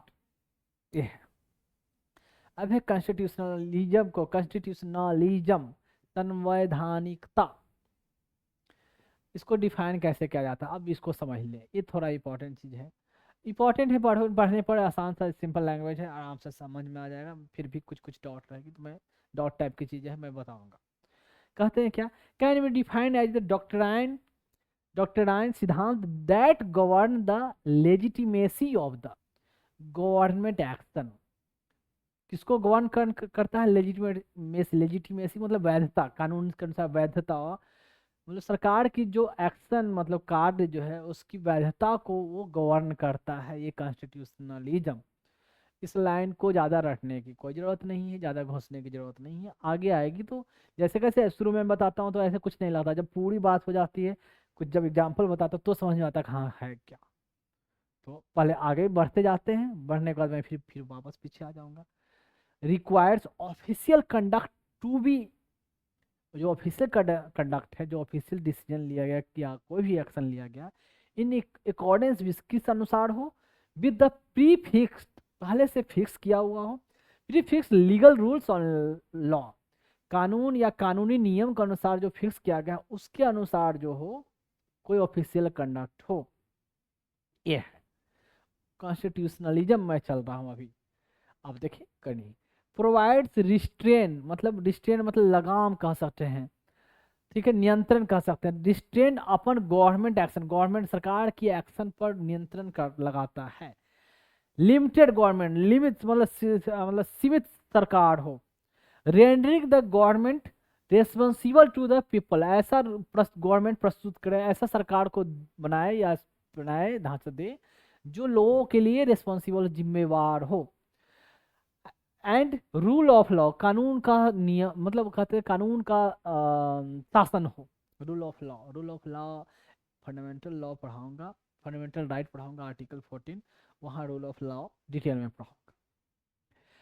एज अपोज टू, किसके विपरीत, आर्बिट्रेरी, आर्बिट्रेरी मतलब मनमाना शासन, डेस्पोटिक निरंकुश, मनमाना निरंकुश के अपोजिट ऑथोरिटेरियन तानाशाह, और कह सकते हैं अधिनायकवाद, एंड और totalitarian rule, totalitarian despotic authoritarian मतलब कहने का आर्बिट्रेरी, इसका मतलब कहने का मतलब जो हेड है प्राइम मिनिस्टर या जो भी प्रेसिडेंट हो अपने मन से सरकार चला रही है, कॉन्स्टिट्यूशन को फॉलो नहीं कर रही है, अपना नियम बना रही है, लोग क्या बोल रहे हैं पार्लियामेंट में क्या आवाज़ चल रही है उस पर कोई उसको ध्यान नहीं देना, जो ये बोला वो लास्ट डिसीजन है, लास्ट नियम है, लास्ट कानून है, उसको कहा जाता है डेस्पोटिक। जब चाहे किसी को पनिशमेंट देना तो अपने हिसाब से, किसी को कोई नियम बनाना अपने हिसाब से, लोगों की मत सुनना, लोगों के अनुसार मत चलना, कोई वोटिंग वोटिंग मत होना, खुद किंग है, खुद चल रहे हैं तो चल रहे हैं, तो वो कहलाएंगे डेस्पोटिक, जैसे हिटलर कहते थे कि ये अथॉरिटेरियन था, तो इसको ये सब कहलाता है अथॉरिटेरियन। इसके विपरीत हो, जो नियम के अनुसार चले, कानून के अनुसार चले, कानून के अनुसार एक्शन लिया जाए, वो कहलाया कॉन्स्टिट्यूशनलिज्म। ठीक है, अब आगे बढ़ता जाता हूँ पहले। आर्बिट्रेरी पावर, मनमाना power in the hand of any individual, एक इंडिविजुअल के हाथ में और एक इंस्टीट्यूशन के हाथ में पूरा पूरा पावर ना हो, इवन इफ कन्फर्ड बाय, मतलब अगर कॉन्स्टिट्यूशन के द्वारा भी, अगर संविधान के द्वारा भी सिर्फ एक पर्सन को या एक इंस्टीट्यूशन को सारा पावर दे दिया गया है, वो भी कॉन्स्टिट्यूशनलिज्म नहीं कहलाएगा, ये कहने का मतलब। और even if conferred by the constitutional document is contrary to the concept of constitution, ये मतलब संवैधानिकता के विपरीत है। अगर एक आदमी एक कॉन्स्टिट्यूशन को सारा पावर कॉन्स्टिट्यूशन में मेंशन करके भी दे दिया जाए तो ये भी कॉन्स्टिट्यूशनलिज्म इसको नहीं कहा जाएगा। कॉन्स्टिट्यूशनल मतलब नियम के अनुसार चले, नियम के अनुसार एक्शन लिया जाए, पावर का डिस्ट्रीब्यूशन हो, ठीक है, लोगों की इच्छा के अनुसार सरकार रहे, डेमोक्रेसी रहे, दैट्स कॉल्ड कॉन्स्टिट्यूशनलिज्म।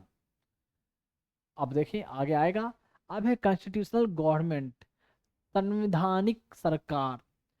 तो अब देखिए गवर्नमेंट सरकार कैसा हो, according to the terms of constitution, संविधान के टर्म्स के अनुसार हो, means government according to the rules and principle, नियम और सिद्धांत के अनुसार सरकार हो, विच लिमिट द, जो सीमा निर्धारित करता है, लिमिट करता है, which limit the exercise of their power, उनके पावर को कार्य एक्सरसाइज करने में कह सकते हो, पावर को, उनकी जो शक्तियाँ को एक्सरसाइज करने का मतलब व्यायाम करना तो नहीं होगा, मतलब आप कह सकते हो कि कार्य को निर्धारित करने में आ, ये सब अकॉर्डिंग टू द मीन्स कहते हैं, कहाँ गया अकॉर्डिंग टू द रूल्स, नियम और सिद्धांत के अनुसार गवर्नमेंट को अपना काम करे, तो वो कहलाएगा कॉन्स्टिट्यूशनल गवर्नमेंट। तो थोड़ा बढ़ जाता हूँ, कोई नहीं। Constitutional government should necessarily be democratic, मतलब लोकतांत्रिक सरकार हो, डेमोक्रेटिक मतलब लोगों के द्वारा चुना हुआ हो। एल्सो जिसको कहा जाता है सिविलाइज, सभ्य गवर्नमेंट, सिविलाइज गवर्नमेंट ये है। अब देखें फीचर जब आएगा तो और क्लियर होगा। मतलब कॉन्स्टिट्यूशनलिज्म का मतलब हो गया कि एक आदमी में जब पावर सारा हो तो वो कॉन्स्टिट्यूशनल नहीं कहेगा। अगर मनमाने ढंग से काम कर रहा है तो वो कॉन्स्टिट्यूशनलिज्म की पहचान नहीं है, या कॉन्स्टिट्यूशनल गवर्नमेंट की पहचान नहीं है। संविधान में लिख के भी एक आदमी को या एक इंस्टीट्यूट को सब चीज पावर दे दिया तो वो नहीं है। पावर का डिस्ट्रीब्यूशन लोगों की मर्जी के अनुसार, डेमोक्रेसी के अनुसार, नियम और कानून के अनुसार जो फिक्स है उसके अनुसार गवर्नमेंट बने। गवर्नमेंट कोई काम भी करती है तो जो नियम बने हुए संविधान में उसके अनुसार, और कहीं ना कहीं लोगों के वेलफेयर से रिलेटेड हो, तो ही वो कॉन्स्टिट्यूशनल या कॉन्स्टिट्यूशनल गवर्नमेंट कहलाएगा। ये हुआ कॉन्स्टिट्यूशनलिज्म एंड कॉन्स्टिट्यूशनल गवर्नमेंट। समझ में आ गया? जैसे चाइना में क्या है, कॉन्स्टिट्यूशन है, लेकिन चाइना के जो प्रेसिडेंट है उसने कॉन्स्टिट्यूशन को अपने हिसाब से मोड़ लिया। ऑथोरिटेरियन रूल है वहाँ कहीं ना कहीं। जो सी जिनपिंग जो है उन्होंने ऐसा वहाँ कॉन्स्टिट्यूशन को चेंज कर दिया कि जब तक मैं जिंदा हूँ मैं ही यहाँ का प्रेसिडेंट रहूँगा। तो अपने हिसाब से कानून में कोई भी कॉन्स्टिट्यूशन में चेंज लाना तो अकेले डिसीजन लेता है, जो मन करता है वो डिसाइड करता है। कहने को इलेक्शन भी होगा तो कोई दूसरा पार्टी और नहीं खड़ा होगा, अकेले यही तो यही जीतना है। तो अब कहेगा कि संविधान के नियम के अनुसार तो इलेक्शन तो हो रहा है ना, संविधान के नियम के अनुसार तो हम इतने दिन लगातार जब तक जिंदा प्रेसिडेंट रहेंगे। वो तो सारा पावर आप में ले लिया। कॉन्स्टिट्यूशन जो लिखा है लोगों की, आप डेमोक्रेसी कहाँ है, आप लोगों के सुन नहीं रहे हो। That's not called constitutional government और कॉन्स्टिट्यूशनलिज्म। फिर जी रसिया के जो ये प्रेसिडेंट, रसिया का ये व्लादिमीर पुतिन, रसिया का प्रेसिडेंट नहीं, आई थिंक प्राइम मिनिस्टर कहलाते हैं वो रसिया, व्लादिमीर पुतिन, छोड़ो वो जो भी हो अभी। तो वहाँ भी क्या है, उसने भी धीरे धीरे पहले 10 साल बढ़ाया, फिर 20 साल टेन्योर कर दिया कि अब जब तक है 10 साल और मैं रहूँगा ऐसे से।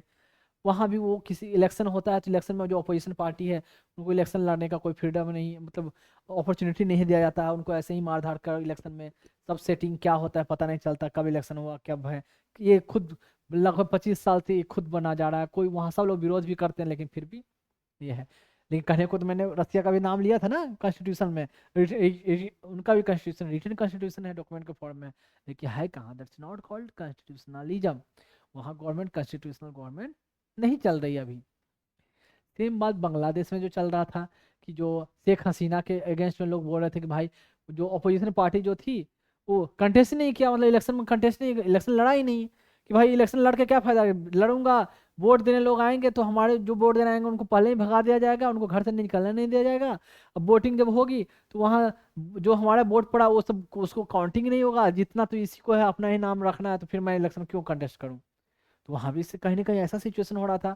तब जाकर देखे तो तख्ता पलट किया लोगों ने ही उसको शेख हसीना को भगाया। तो इससे कभी ना कभी रसिया में भी चांस, या इजराइल में जो है अभी चल रहा है सिनेरियो, रसिया में चांस बन सकता है। लेकिन वो क्या है कि कहीं देखिए मैं बता दूं, जैसे कि कहीं ना कहीं ये इंटरनल खबर है, मतलब खुफिया विभाग की खबर है, जो बिना किसी एक्सटर्नल या पावरफुल सपोर्ट के बिना कहीं का गवर्नमेंट ऐसे चेंज नहीं किया जा सकता है। क्योंकि अगर नहीं सपोर्ट रहेगा, ऐसे उभरते रहेंगे लोग, ऐसे बनाते कुछ सोचते रहेंगे, तो जो वहाँ की शेख हसीना की सरकार है उसे तो पता रहेगा ना कि यहाँ हमारे उसकी सीक्रेट एजेंसी रहेगी ना, जैसे यहाँ आईबी है, सीआईडी है, तो उनके पास भी तो होगी ना। तो पहले ही दबा दिया जाएगा, इतना स्ट्रांग है तो पहले ही उन आवाज को उठने से पहले दबा दिया जाएगा। जैसे कि रसिया में जहाँ कोई लोग जुलूस वुलूस निकालते हैं, प्रोसेसन निकालते हैं, पहले सबको जेल में डाल दिया जाता है, सबको मार भगा कर जेल में दम बंद, तब कितने लोगों को गोली भी मार दिया जाएगा, पता भी नहीं चलेगा लाश कहाँ फेंक दिया गया।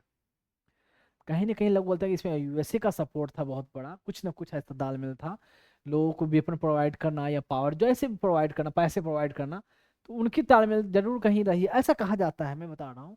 तभी वहां पलट पाया है। तो सीरिया में हुआ तो बिना किसी के सपोर्ट के उतना बड़ा चेंजेस ले आना नहीं पॉसिबल है। एक्सटर्नल सपोर्ट, पावर वाइज, पैसा वाइज, मैन पावर का है तो कुछ ना कुछ तो होगा है। तो ये बताया रसिया और चाइना का एग्जाम्पल देकर। सेम बात है फीचर कैरेक्टरिस्टिक ऑफ कॉन्स्टिट्यूशनलिज्म, खुद ब खुद इस आसानी वे में समझ जाओगे जो बताया क्या फीचर होता है, क्या कैरेक्टरिस्टिक होते हैं। पॉपुलर सोवेरेंटी, मतलब पॉपुलर मतलब लोगों का, मतलब होता है सोवेरेंटी सर्वोच्च संप्रभुत्व। जो लोग हैं, पब्लिक इज द सोर्स और फाउंटेन, मतलब जो सोवरेंटी जो है ना, मतलब लोगों में है, जैसे बोला था ना, मैंने पहले बताया था कि जो उनकी पावर जो डिराइव्ड होती है लोगों से, from the people of India, मतलब आम लोगों से, मतलब भारत के लोगों से। पावर का सोर्स क्या है, स्रोत क्या है, लोग। जैसे लोग ही डिसाइड करते हैं कि किसकी गवर्नमेंट होनी चाहिए, लोग डिसाइड करते हैं कि क्या कानून, लोग अपना ओपिनियन देते हैं। तो पॉपुलर, लोग सोवरेन है यहाँ डेमोक्रेसी में।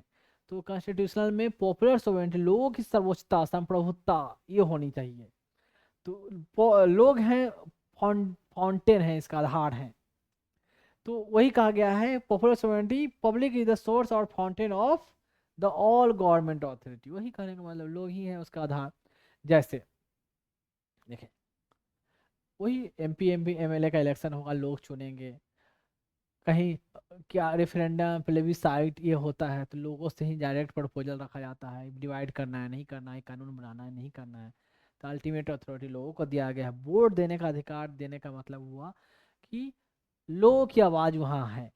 तो रिप्रेजेंटेटिव चुनते हैं, लोग चुनते हैं। जो रिप्रेजेंटेटिव जाके मेजोरिटी होती है उनकी, वो सरकार बनाते हैं। सरकार बनाने के बाद वो कानून बनाते हैं।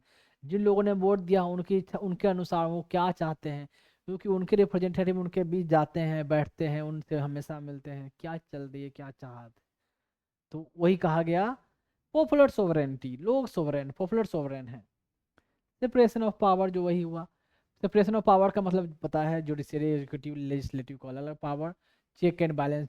जुडिशरी को अपना पावर दे दिया गया, लेजिस्लेटिव को तुम कानून बनाओगे, जुडिशरी उसको इम्प्लीमेंट करवाएगी। कभी लेजिस्लेटिव कुछ ज़्यादा होती है तो उसको जुडिशरी उसको बैलेंस करती है, उसमें इंटरफेयर करती है, भाई कानून गलत बना है, पावर सेपरेट है। ये हुआ separation of power. Separation of power ये तो हुआ, और डिवीजन ऑफ पावर उसको कहते हैं, स्टेट को अलग पावर और सेंटर को अलग power, that's called division of power.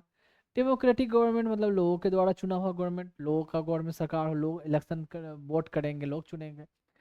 तो चाहेंगे तो वो अगला बार वोट देंगे। अगर सरकार मतलब उनके रिप्रेजेंटेटिव ने उनके लिए काम नहीं किया तो अगले बार इलेक्शन होगी, वोट नहीं देंगे उसको, किसी और को वोट देके इसको हटा सकते हैं। That's called democratic government. Same बात है रेस्पॉन्सिबल एंड अकाउंटेबल गवर्नमेंट, जिम्मेवार एंड जवाबदेही सरकार। तो the government assume office in the name and on the behalf of public, लोगों के बिहाफ पर बनती है, फॉर बेनिफिट ऑफ पब्लिक।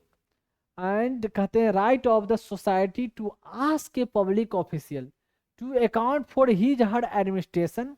एक तो ये when government fails to act the best interest of the people, लोगों के इंटरेस्ट को करने में लोग, अगर गवर्नमेंट फेल होती है, public revokes authorization of government through ballot box और वोटिंग, मतलब सरकार ने उनके हिसाब से, उनकी पसंद के हिसाब से काम नहीं किया तो अगला बार दिखा देती है, भाई आ जाओ ग्राउंड में बताता हूँ।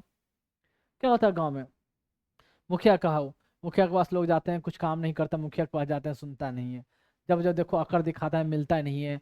कोई मतलब कोई पेंशन का है, वो सब चीज़ के लिए रोड बनवाना है या पंखा लाइटिंग करवानी है, नल कल बनवाना है, नाली बनवाना है, सुनता ही नहीं है।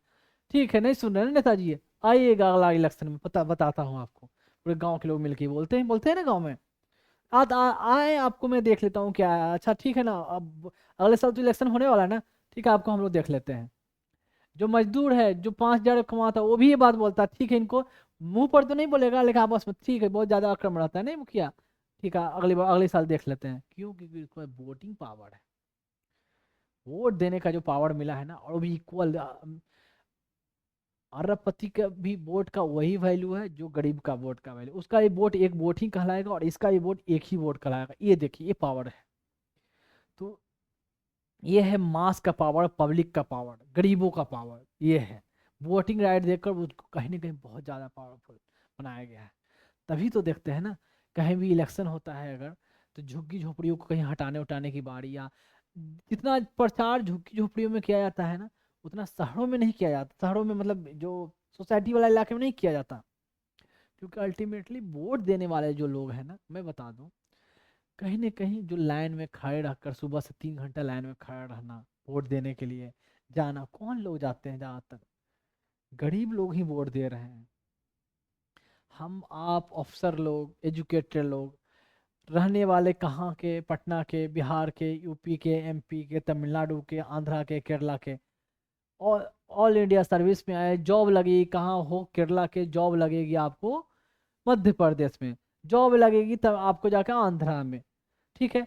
तो जब वोटिंग वहाँ होती रहेगी, तो यहाँ अपने ऑफिस में छुट्टी नहीं है, यहाँ ऐसे छुट्टी अफसर बनेगा छुट्टी नहीं मिलेगी, वहाँ वोट देने कहाँ जा पाओगे? वोट कहाँ हम लोग दे रहे हैं, ठीक है। और जो ये अफसर की बात छोड़ो, कोई और बन गया, कोई दूसरे जॉब में चला गया, एक दूसरे डिस्ट्रिक्ट में भी चला गया, तो खुद वहाँ इतना छुट्टी उसको नहीं मिलेगा, परेशान है कि वोट देने के लिए, स्पेशली एक वोट देने के लिए वो आए, और अफसर वाले भी फील होंगे मैं लाइन लगूंगा यार, और वो काम है वहाँ जाऊँ, सब चीज़ छोड़ छाड़ के, बीवी बच्चों ये सब छोड़कर, ये टेंडेंसी, कौन जाता है? नहीं जा पाता। लेकिन जो गरीब जो वहाँ रह रहा है ना, वो बेचारे लाइन में खड़ा रह के वो वोट देंगे, धूप में खड़ा होकर वो वोट देंगे। तो अल्टीमेटली गवर्नमेंट वो ज़्यादा डिसाइड कर रहे हैं, कुछ पढ़े लिखे लोग जो उस जगह पर रह रहे हैं वो जाएंगे वोट देने। साउथ इंडिया में वोटिंग परसेंटेज बहुत ज़्यादा है। मुझे याद है जब मैं कॉलेज में था, मेडिकल कॉलेज में, तो मैं अपने बैचमेट को देखता था कि मुझे तो शुरू से ही पेपर वेपर से कांटेक्ट में पता रहता था क्या चल रही है, क्या एक्टिविटी चल रही है। आप हो अभी तो पढ़ना पड़ेगा, पेपर वेपर हमेशा रहोगे, करंट जानते रहोगे करंट फिर क्या चल रहा है, क्या हो रहा है। तो उनकी जो वोटिंग के बाद जो इस नेल्स में लगाते हैं ना, इंडेक्स फिंगर में नेल में जो पेंट लगाई जाती है, देखा सबके हाथ में, जो सीनियर डॉक्टर हैं, जो बैचमेट हैं, जो जूनियर भी है, उनके हाथ में भी। तो मैंने कहा you have vote, you casted your vote? Yes yes yes of course. क्या बात है भाई। और हमारे तरफ जो हमारे अगर जो डॉक्टर लेवल की जो देखा जाए, पूछो वोट कोई दिया, दोस्तों से पूछा, अरे कौन जाए यार, जो मतलब एजुकेशन में कोई पोस्ट पे पहुंचे हुए, या कॉलेज में हो, ऐसे मेडिकल कॉलेज में, इंजीनियरिंग कॉलेज में, आईटी कॉलेज में हो, वहां भी पढ़ रहा हो, तो बोला कौन जाएगा यार, या ये वो ऐसे ऐसे। देखो वो लोग पूरा एक्टिव रहते हैं साउथ में वोट देने के लिए, ये राइट समझ कर सब जाते हैं वोट देते हैं। नॉर्थ में तो अच्छा नहीं जाते हैं, यहाँ तो बेचारे जो गरीब लोग वो लोग वोट देंगे। वो लोग वोट देंगे, किसको वोट देंगे? 2 महीना पहले से जो उनको रोज पूरी सब्जी खिला रहा है, रोज पूरी पनीर खिला रहा है, रोज सुबह शाम चाय चल रहा है, रोज चिकन मटन चल रहा है, वो लोग रोज 2 महीना खूब एंजॉय करते हैं बेचारे वो लोग। रोज अपना सुबह में पहुंच जाते हैं जहाँ उनका ऑफिस बना हुआ है, लाइन लगी रहती है, बड़ा सा खाना बनते रहता है, वो खाते हैं, जो ज्यादा खिलाया, जो ज्यादा रोज पीने उने को भी मिलता रहा, लास्ट में उसको वोट देते हैं। उनको समझ नहीं है कौन कैंडिडेट कैसा है, क्या है, पढ़ा लिखा कैंडिडेट है कि नहीं है, एजुकेशन उसमें क्या है, उसकी थिंकिंग क्या है, उसका बैकग्राउंड क्या रहा है। उस समय तो इलेक्शन का टाइम है, तो जो क्रिमिनल भी हो तो बहुत अच्छा सिस्टम, ऐसे ही हाथ जोड़ के बात किया करते हैं, ऐसे ही। जो मजदूर है उनके सामने भी हाथ जोड़ते हैं, आप देखना, उनके इलाके में जाएगा तो प्रणाम, माता जी ध्यान दीजिएगा, भैया ध्यान दीजिएगा, जितने के बाद जो भैया माता जी बोल तो ले जितने के बाद कुछ नहीं। फिर इलेक्शन के टाइम होगा तो गरीबों को जो झुग्गी झोपड़ी में घुस के जाके जाओ, उनके बैठ के बच्चे बैठ कर भी उनके जहाँ जाकर बैठेगा कुछ देर, और ऐसे बैठने के लिए उनको दे दिया जाए तो गरीबों को पावर दी गई है, लेकिन गरीब को बेचारे को नहीं, एजुकेशन नहीं है, तो वो सही कैंडिडेट चुन नहीं पाते हैं। और जो क्या बोलूँ, छोड़ो, वो तो बहुत बड़ा चीज़ है। तो ये है डेमोक्रेटिक गवर्नमेंट, सिंपल वे में लिखा हुआ कोई बड़ा चीज़ नहीं है। रूल ऑफ लॉ पहले ही बताया, कानून का, कानून नियम उसके अनुसार सरकार सरकार चले। इंडिपेंडेंट जुडिशरी, जुडिशरी इंडिपेंडेंट हो, उसको अपना डिसीजन लेने का पावर हो, उसमें जुडिशरी में इंटरफेरेंस ना हो। फिर है रिस्पेक्ट फॉर इंडिविजुअल राइट, मतलब सबकी इंडिविजुअल राइट को, अधिकार को रिस्पेक्ट किया जाए। तो अधिकार को रिस्पेक्ट करने के लिए उतनी सारे फंडामेंटल राइट ये सब बनी हुई है।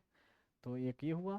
Civilian control of the military, ये देखें, मैं बता दूं, एयरफोर्स, नेवी, इस सब में सब हैं, air marshal, chief of the Indian air force, ठीक है। और ऐसे डिफेंस में है, ऐसे मिलिट्री में ऐसे हैं, आपको आएंगे, आपको lieutenant general, major general, general, general of the army, ऐसे आएंगे ऐसे। तो फिर ऐसे नेवी में हेड हैं। उसके बाद सीडीएस बनाया गया है, चीफ डिफेंस स्टाफ, एक अलग पोस्ट क्रिएट कर। देखिए अल्टीमेटली इस पर कंट्रोल किसका है? डिफेंस मिनिस्टर का कंट्रोल है ना। डिफेंस मिनिस्टर सिविलियन है, सिविल है। और ये है मिलिट्री वाले, मिलिट्री वाले मतलब आर्म फोर्सेस वाले। ये इन पर इनका जो डिसीजन है सिर्फ इनकी मर्जी से नहीं होगा। यहाँ से डिफेंस मिनिस्टर भी कैबिनेट उनकी बैठेगी, कैबिनेट में प्राइम मिनिस्टर और सब मिनिस्टर डिसाइड करेंगे। वो डिफेंस मिनिस्टर को बोला जाएगा, डिफेंस मिनिस्टर वहाँ सीडीएस अपने अपने जो एयर चीफ है या नेवी चीफ हुए हुए या आर्मी चीफ है उनको डिसीजन देगी। अल्टीमेट कंट्रोल सिविलियन का है ना। तो वही कहा जा अब यहाँ ऐसा नहीं है जैसे पाकिस्तान में है क्या है कि मिलिट्री तख्ता पलट कर देती है, ठीक है। बर्मा वहाँ म्यांमार में देखें मिलिट्री तख्ता पलट कर दिया अपने मन से डिसीजन। यहाँ अपने मन से मिलिट्री कोई पावर नहीं दिया कि आप खुद डिसीजन ले सकते हो और खुद सरकार बना सकते हो, हटा सकते हो, ये पावर यहाँ नहीं है। सिस्टम कॉन्स्टिट्यूशन में ऐसा प्रोविजन ही नहीं है। इनको जो भी डिसीजन या करना है तो उनको काउंसिल ऑफ मिनिस्टर या डिफेंस मिनिस्टर या प्राइम मिनिस्टर उसके अनुसार ही इनको डिसीजन लेना है। तो यहाँ तख्ता पलट मिलिट्री कब्जा कर लेगी, यहाँ ऐसा कंसेप्ट नाम का कोई जगह ही नहीं छोड़ा गया है। तो ये है civilian control of the military, ऐसे सिविलियन कंट्रोल कर रहे हैं मिलिट्री को। और जो डिफेंस मिनिस्ट्री है मंत्रालय, तो वहाँ मैक्सिमम जो बैठे हुए हैं सिविलियन बैठे हुए हैं। डिफेंस वाले भी कुछ पोस्ट हैं लेकिन मंत्रालय में ज़्यादातर सिविल से एसएससी से जा रहे हैं, सिविल सर्विसेज से जा रहे हैं, डिफेंस सर्विस उसकी भी होती है। बाकी जो पॉलिटिशियन जो है जी है ही। तो ये हुआ police govern by law and judicial control. जो पुलिस जो भी काम कर रहे हैं जो है, पुलिस से लोगों को कितना डर होता था पहले, अभी भी है, लेकिन उनको एक कानून जो दिया गया है, नियम बना दिया गया, उसके अनुसार सीआरपीसी आईपीसी उसके अनुसार ही उनको काम करना है। एंड जुडिशरी का पुलिस पर फुल कंट्रोल है। देखते हैं कितने फटाका लगाया जाता है कोर्ट में, एसपी को बुलाया जाता है, भाई ये क्या चल रहा है, किसको कि तुमको एफआईआर तैयार किया, कैसे एफआईआर तैयार किया, पढ़े भी हो कभी एफआईआर, देखते हैं कैसे डांटा जाता है। तो ऑफिसर जब बनोगे ऐसे 2 नंबर का काम करोगे, गलत काम करने का सोचोगे, तो अभी तो लग रहा है पावरफुल, मैं एसपी हूँ, मैं डीएम हूँ, ऐसे आकर रहेगी मैंने सिविल सर्विस का फाइल कर ली। जब कोर्ट में जाओगे तो बिल्कुल ऐसे रहोगे जी सर। उधर जब सुनाना शुरू करेंगे जब चीफ जज, उसका मुंह तक नहीं खुलेगी यस सर यस सर। क्यों? तो पावर वाइज तो पावर नहीं है, उनको पावर है कि आपको डिसमिस करवा सकते हैं इमिडिएटली लेटर लिखकर, ये पावर है। वो रिटायर हो जाएंगे तो फिर उनकी मुंह नहीं खुलेगी। जब आप रिटायर हो जाओ तो आप में वो अकड़ नहीं रहेगी। जब आप चेयर पर वो हैं, जब आप चेयर पर आप पोस्ट में हो तो आप में अकड़ रहती है। उनके सामने जाते तो उनको ज़्यादा अथॉरिटी आपके कंपेयर में दी गई है जुडिशरी को, तो वो अकड़ दिखाते हैं। सही में दिखाएं गलत में दिखाएं वो अलग बात है। तो ये कहने का मतलब अगर आपने गलत नहीं किया तो कहीं भी आप शांत से रहोगे, किसी के सामने खड़े हो बिल्कुल दम शांत से, मतलब तान के भी नहीं करेंगे, मतलब बिल्कुल नॉर्मल रहोगे, बिल्कुल जी sir no sir I have done this thing sir, by this procedure I have implemented this thing, अब I have taken this action according to this laws, दिखाओगे कोई कुछ नहीं बोलेगा।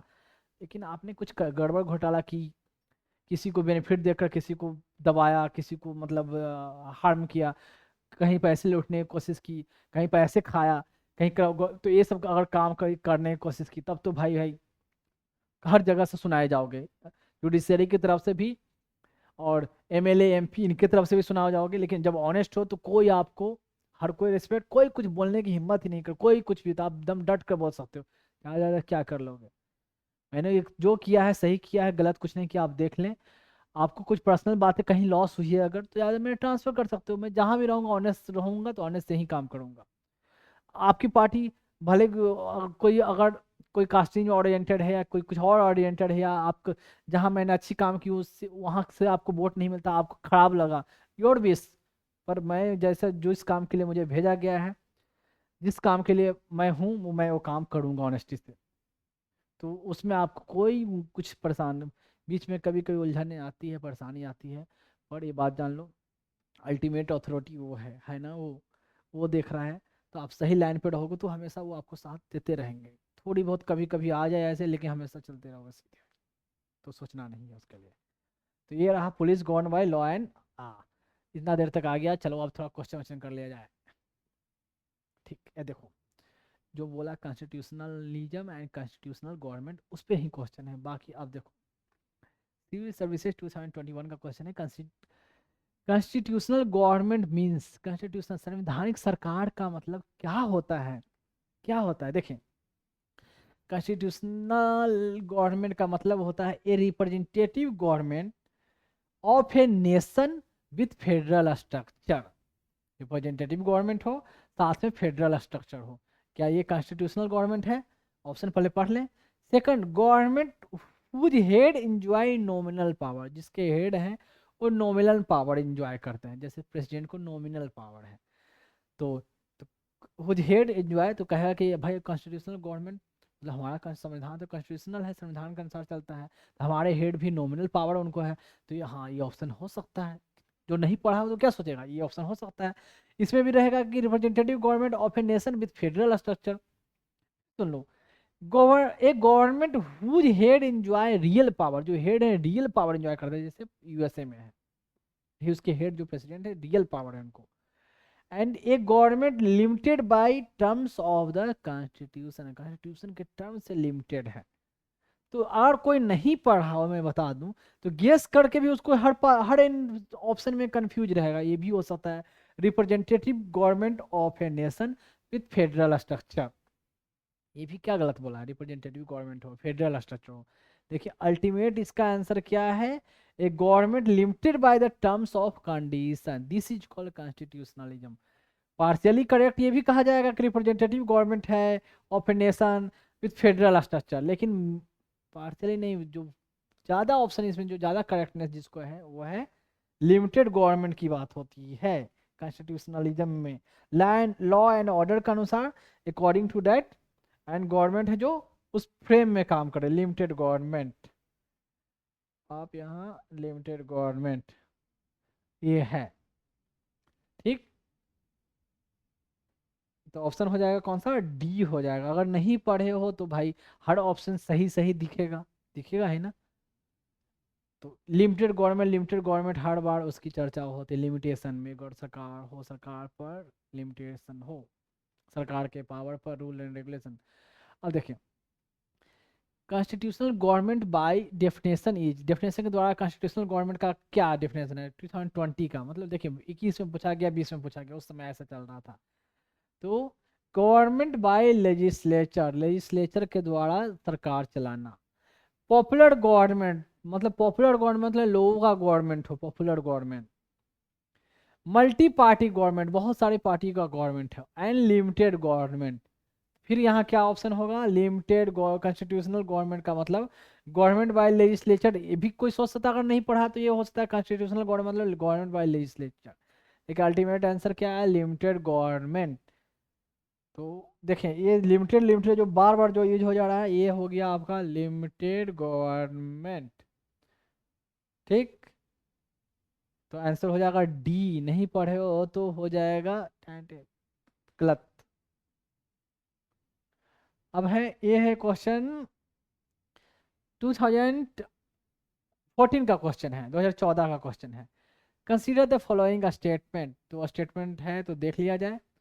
एक constitution government is one, constitution government या constitutional government is one which, वो है जो first option places effective restriction on individual liberty, individual के लिबर्टी पर, उनके स्वतंत्रता पर, इंडिविजुअल के मतलब लिबर्टी जो दिया गया है, मतलब स्वतंत्रता स्वायत्ता जो भी कह सकते हो, लिबर्टी आज़ादी पर, in the interest of state authority, मतलब please places effective restriction, effective restriction लगाता है इंडिविजुअल के लिबर्टी पर, in the interest of state authority, state के अथॉरिटी के इंटरेस्ट के अनुसार उन पर लिबर्टी पर रिस्ट्रिक्शन लगाता है, वो है कॉन्स्टिट्यूशनल गवर्नमेंट। क्या ये है? दूसरा, places effective restriction on the authority of state, state के अथॉरिटी पे इफेक्टिव रिस्ट्रिक्शन लगाता है इन द इंटरेस्ट ऑफ इंडिविजुअल की लिबर्टी के इंटरेस्ट में। तो यहाँ तो देख के तो ये लग जाएगा हाँ भाई ये ऐसा तो नहीं हो सकता कि लिबर्टी में रिस्ट्रिक्शन लगाए, तो वो तो कॉन्स्टिट्यूशनल गवर्नमेंट नहीं हो सकता। ये थोड़ा सा नहीं पढ़ा है तो भी गेस करके मार दोगे कि हाँ दूसरा सही है, तो करेक्ट ऑप्शन है बी। लेकिन बाकी दोनों क्वेश्चन का वो क्या था, जब तक जब जानते नहीं हो तो दिमाग लगा के गेस करके तो गलत ही होना है ना। इसमें तो गेस करके चलो बना सकता है भाई, लिबर्टी वर्टी को कैसे रिस्ट्रिक्शन करता है, ये कॉन्स्टिट्यूशनल गवर्नमेंट कैसे हो सकता है भाई। दूसरा ऑप्शन दिखने में भी पढ़ने में भी अच्छा लग रहा है, places effective restriction on the authority of state in the interest of individual liberty, लोगों की लिबर्टी के लिए, हर चीज लोगों के वेलफेयर के लिए कहा जाए तो भाई अच्छा ही होता है। तो ये ऑप्शन दिख भी रहा है अच्छा, तो होगा ये ऑप्शन। यहाँ तो चलो ऐसे भी गेस करके भी मार सकते हैं, लेकिन वो दोनों क्वेश्चन नहीं। ये था 2014 का क्वेश्चन, इतना ही। तो ये अब तक इस चैप्टर से यही एक क्वेश्चन आएगा, ये सिविल सर्विसेज मेंस में क्या आएगा, नहीं आया इससे। लेकिन जो भले बताया कहीं ना कहीं बाद में इस्तेमाल होगा लिखने में, या और पढ़ाऊँगा तो वहाँ का टर्म यूज होगा। तो ये है इस चैप्टर में जानने के लिए। समझ में आ गया? तो मैंने पहले बताया कि बहुत सारे जो नाम हैं साइंटिस्ट, फ्रेडरिक, बडे, फिलिप्स, केसी वेयर, तो फ्रेडरिक, उनकी नाम वो उतना जानने वाने की जरूरत नहीं, उसने क्या कहा, इसने क्या कहा, उसने ऐसा डिफाइन किया, कहने दो। अभी याद भी कर लोगे तो एग्जाम में लिखने वक्त वो सब याद ही नहीं रहेगा, भूल जाना ही है कौन क्या कहा क्या कहा था। मेन कंसेप्ट क्या है, कैसे क्वेश्चन आता है दिखा दिया, बस इतना ही। समझ में आ गया? तो अभी तक में यहाँ तक में किन्हीं को किसी को कुछ पूछना है?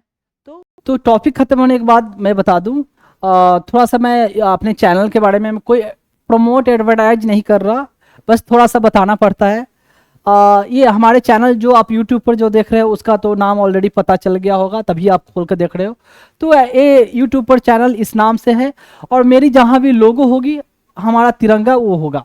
फेसबुक पे, ट्विटर पे जिसको एक्स बोलते हैं, या यूट्यूब पे या इंस्टाग्राम, वेरीवर।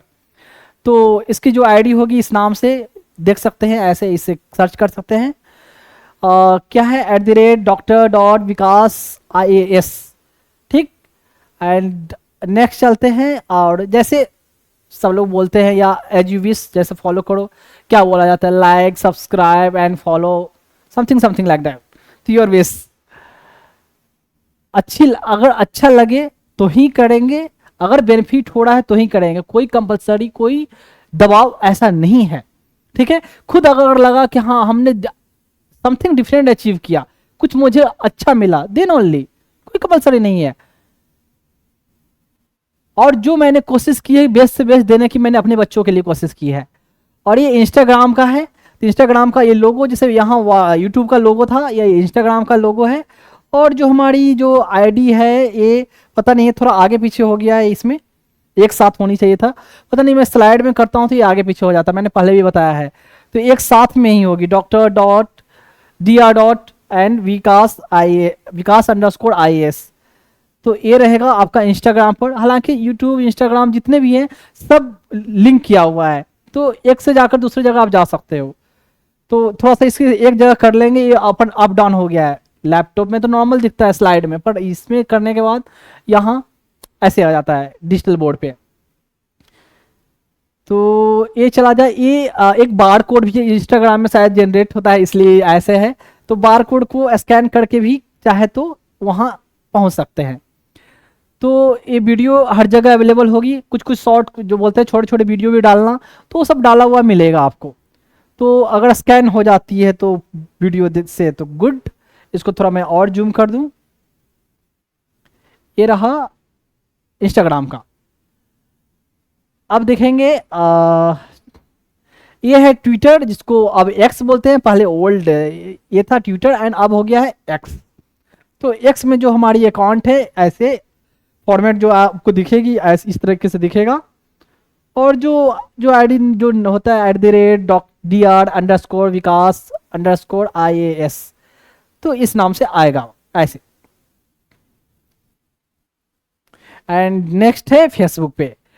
तो फेसबुक पे इस नाम से फेसबुक का लोगो एंड जो चैनल रहेगा उस पर ऐसे आएगी, और आई थिंक सिंपल ये डालने से ही शायद ओपन हो जाए या आपको सामने विजिबल होगा। तो ये आप देख सकते हो, ठीक है। और चलते हैं लास्ट, थोड़ा अजीब सा लगता है बोलने में, पता नहीं। ये है बार कोड। एंड मैंने जो पर्पस बताया किन बच्चों के लिए मैं ये कलेक्ट कर रहा हूँ, मैं एक बात बता दूं कि जिन बच्चों के लिए मैं कलेक्ट कर रहा हूँ ना, वो ऐसा नहीं है कि वो ऑर्फेंज रहेंगे, उनको मैंने अपनाया है। तो एज ए उन बच्चों का सिर्फ जैसे मैं बता दूं, कोई अपने बच्चों को पालता है, कोई बाप अपने बच्चों को पालने के लिए मेहनत करता है, ठीक है। तो बस बेसिकली वही है कि मैं उन बच्चों को अपने पालने के लिए मैं ये मेहनत कर रहा हूँ। तो उन बच्चों का सिर्फ मैं बाप ही नहीं हूं, मैं उन बच्चों का माँ भी हूं, दोनों हूं। तो सोचे मुझे उससे कितनी ज्यादा मेहनत करनी पड़ेगी। ठीक है, कोई मैं एनजीओ, मैं क्लियरली कर दूं कि मैं कोई एनजीओ नहीं चला रहा हूं, कि एनजीओ अगर चलाऊंगा तो पर्पस तो वही हो गया, बात तो वही होगी कि बच्चे ऑलरेडी तो कोई अनाथालय एनजीओ कोई चला रही है, तो वहां से लाके मैंने फिर से यहाँ अनाथालय में झोंक दिया। तो ये कोई एनजीओ नहीं है, ये मेरे बच्चे होंगे, तो इसलिए उनके लिए मैं लोगों से डोनेशन नहीं मांग रहा हूँ। मैं जिनसे भी मांग रहा हूँ एज फी मांग रहा हूँ, एज गुरु दक्षिणा बोले वो मांग रहा हूँ, ना कि डोनेशन की बात मैंने की है। तो मैं अपने बच्चों के लिए एज बाप की तरह, एज बाप है नहीं, सिर्फ बाप एंड माँ दोनों की तरह मैं उनके लिए मेहनत कर रहा हूँ। ठीक है, उनके नरिशमेंट के लिए, और उनके लिए मैं फंड रेज कर रहा हूँ, पैसे कलेक्ट कर रहा हूँ। तो ये पर्पस है, ना कि है कि डोनेशन मांगना या चंदा मांगना उन बच्चों के लिए, बिल्कुल नहीं। तो ये क्यूआर कोड है, गूगल पे का है, शायद आपको दिख जाए, स्कैन हो जाएगी वीडियो से, नहीं होती है तो फिर कोई बात नहीं, नीचे यूजर कुछ यूपीआई आईडी मैंने ऐसे मेंशन कर दिया है, योर विश, ये है यूपीआई आईडी एंड थोड़ा बड़ा account number and IFSC code. तो मैं बोल दूं यूपीआई आईडी क्या है, विकास VIKSH JIP JIPMER @okay axis. ऐसे मैंने ऐसा बनाया नहीं, अपने आप ऑटोमेटिक ऐसे आ जाता है। एंड अकाउंट नंबर जो मेंशन है 9200100216200810, मुझे भी कोई अपना अकाउंट नंबर याद नहीं था, मैं बता दूं।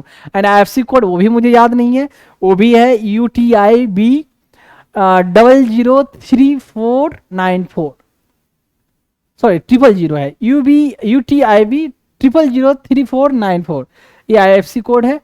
तो पर्पस बता दिया, आपकी विश बता दिया, जो भी हो, बाकी ये यहाँ तक ये, और फिर आगे धीरे धीरे ऐसे नेक्स्ट चैप्टर पर मैं चलते रहूँगा।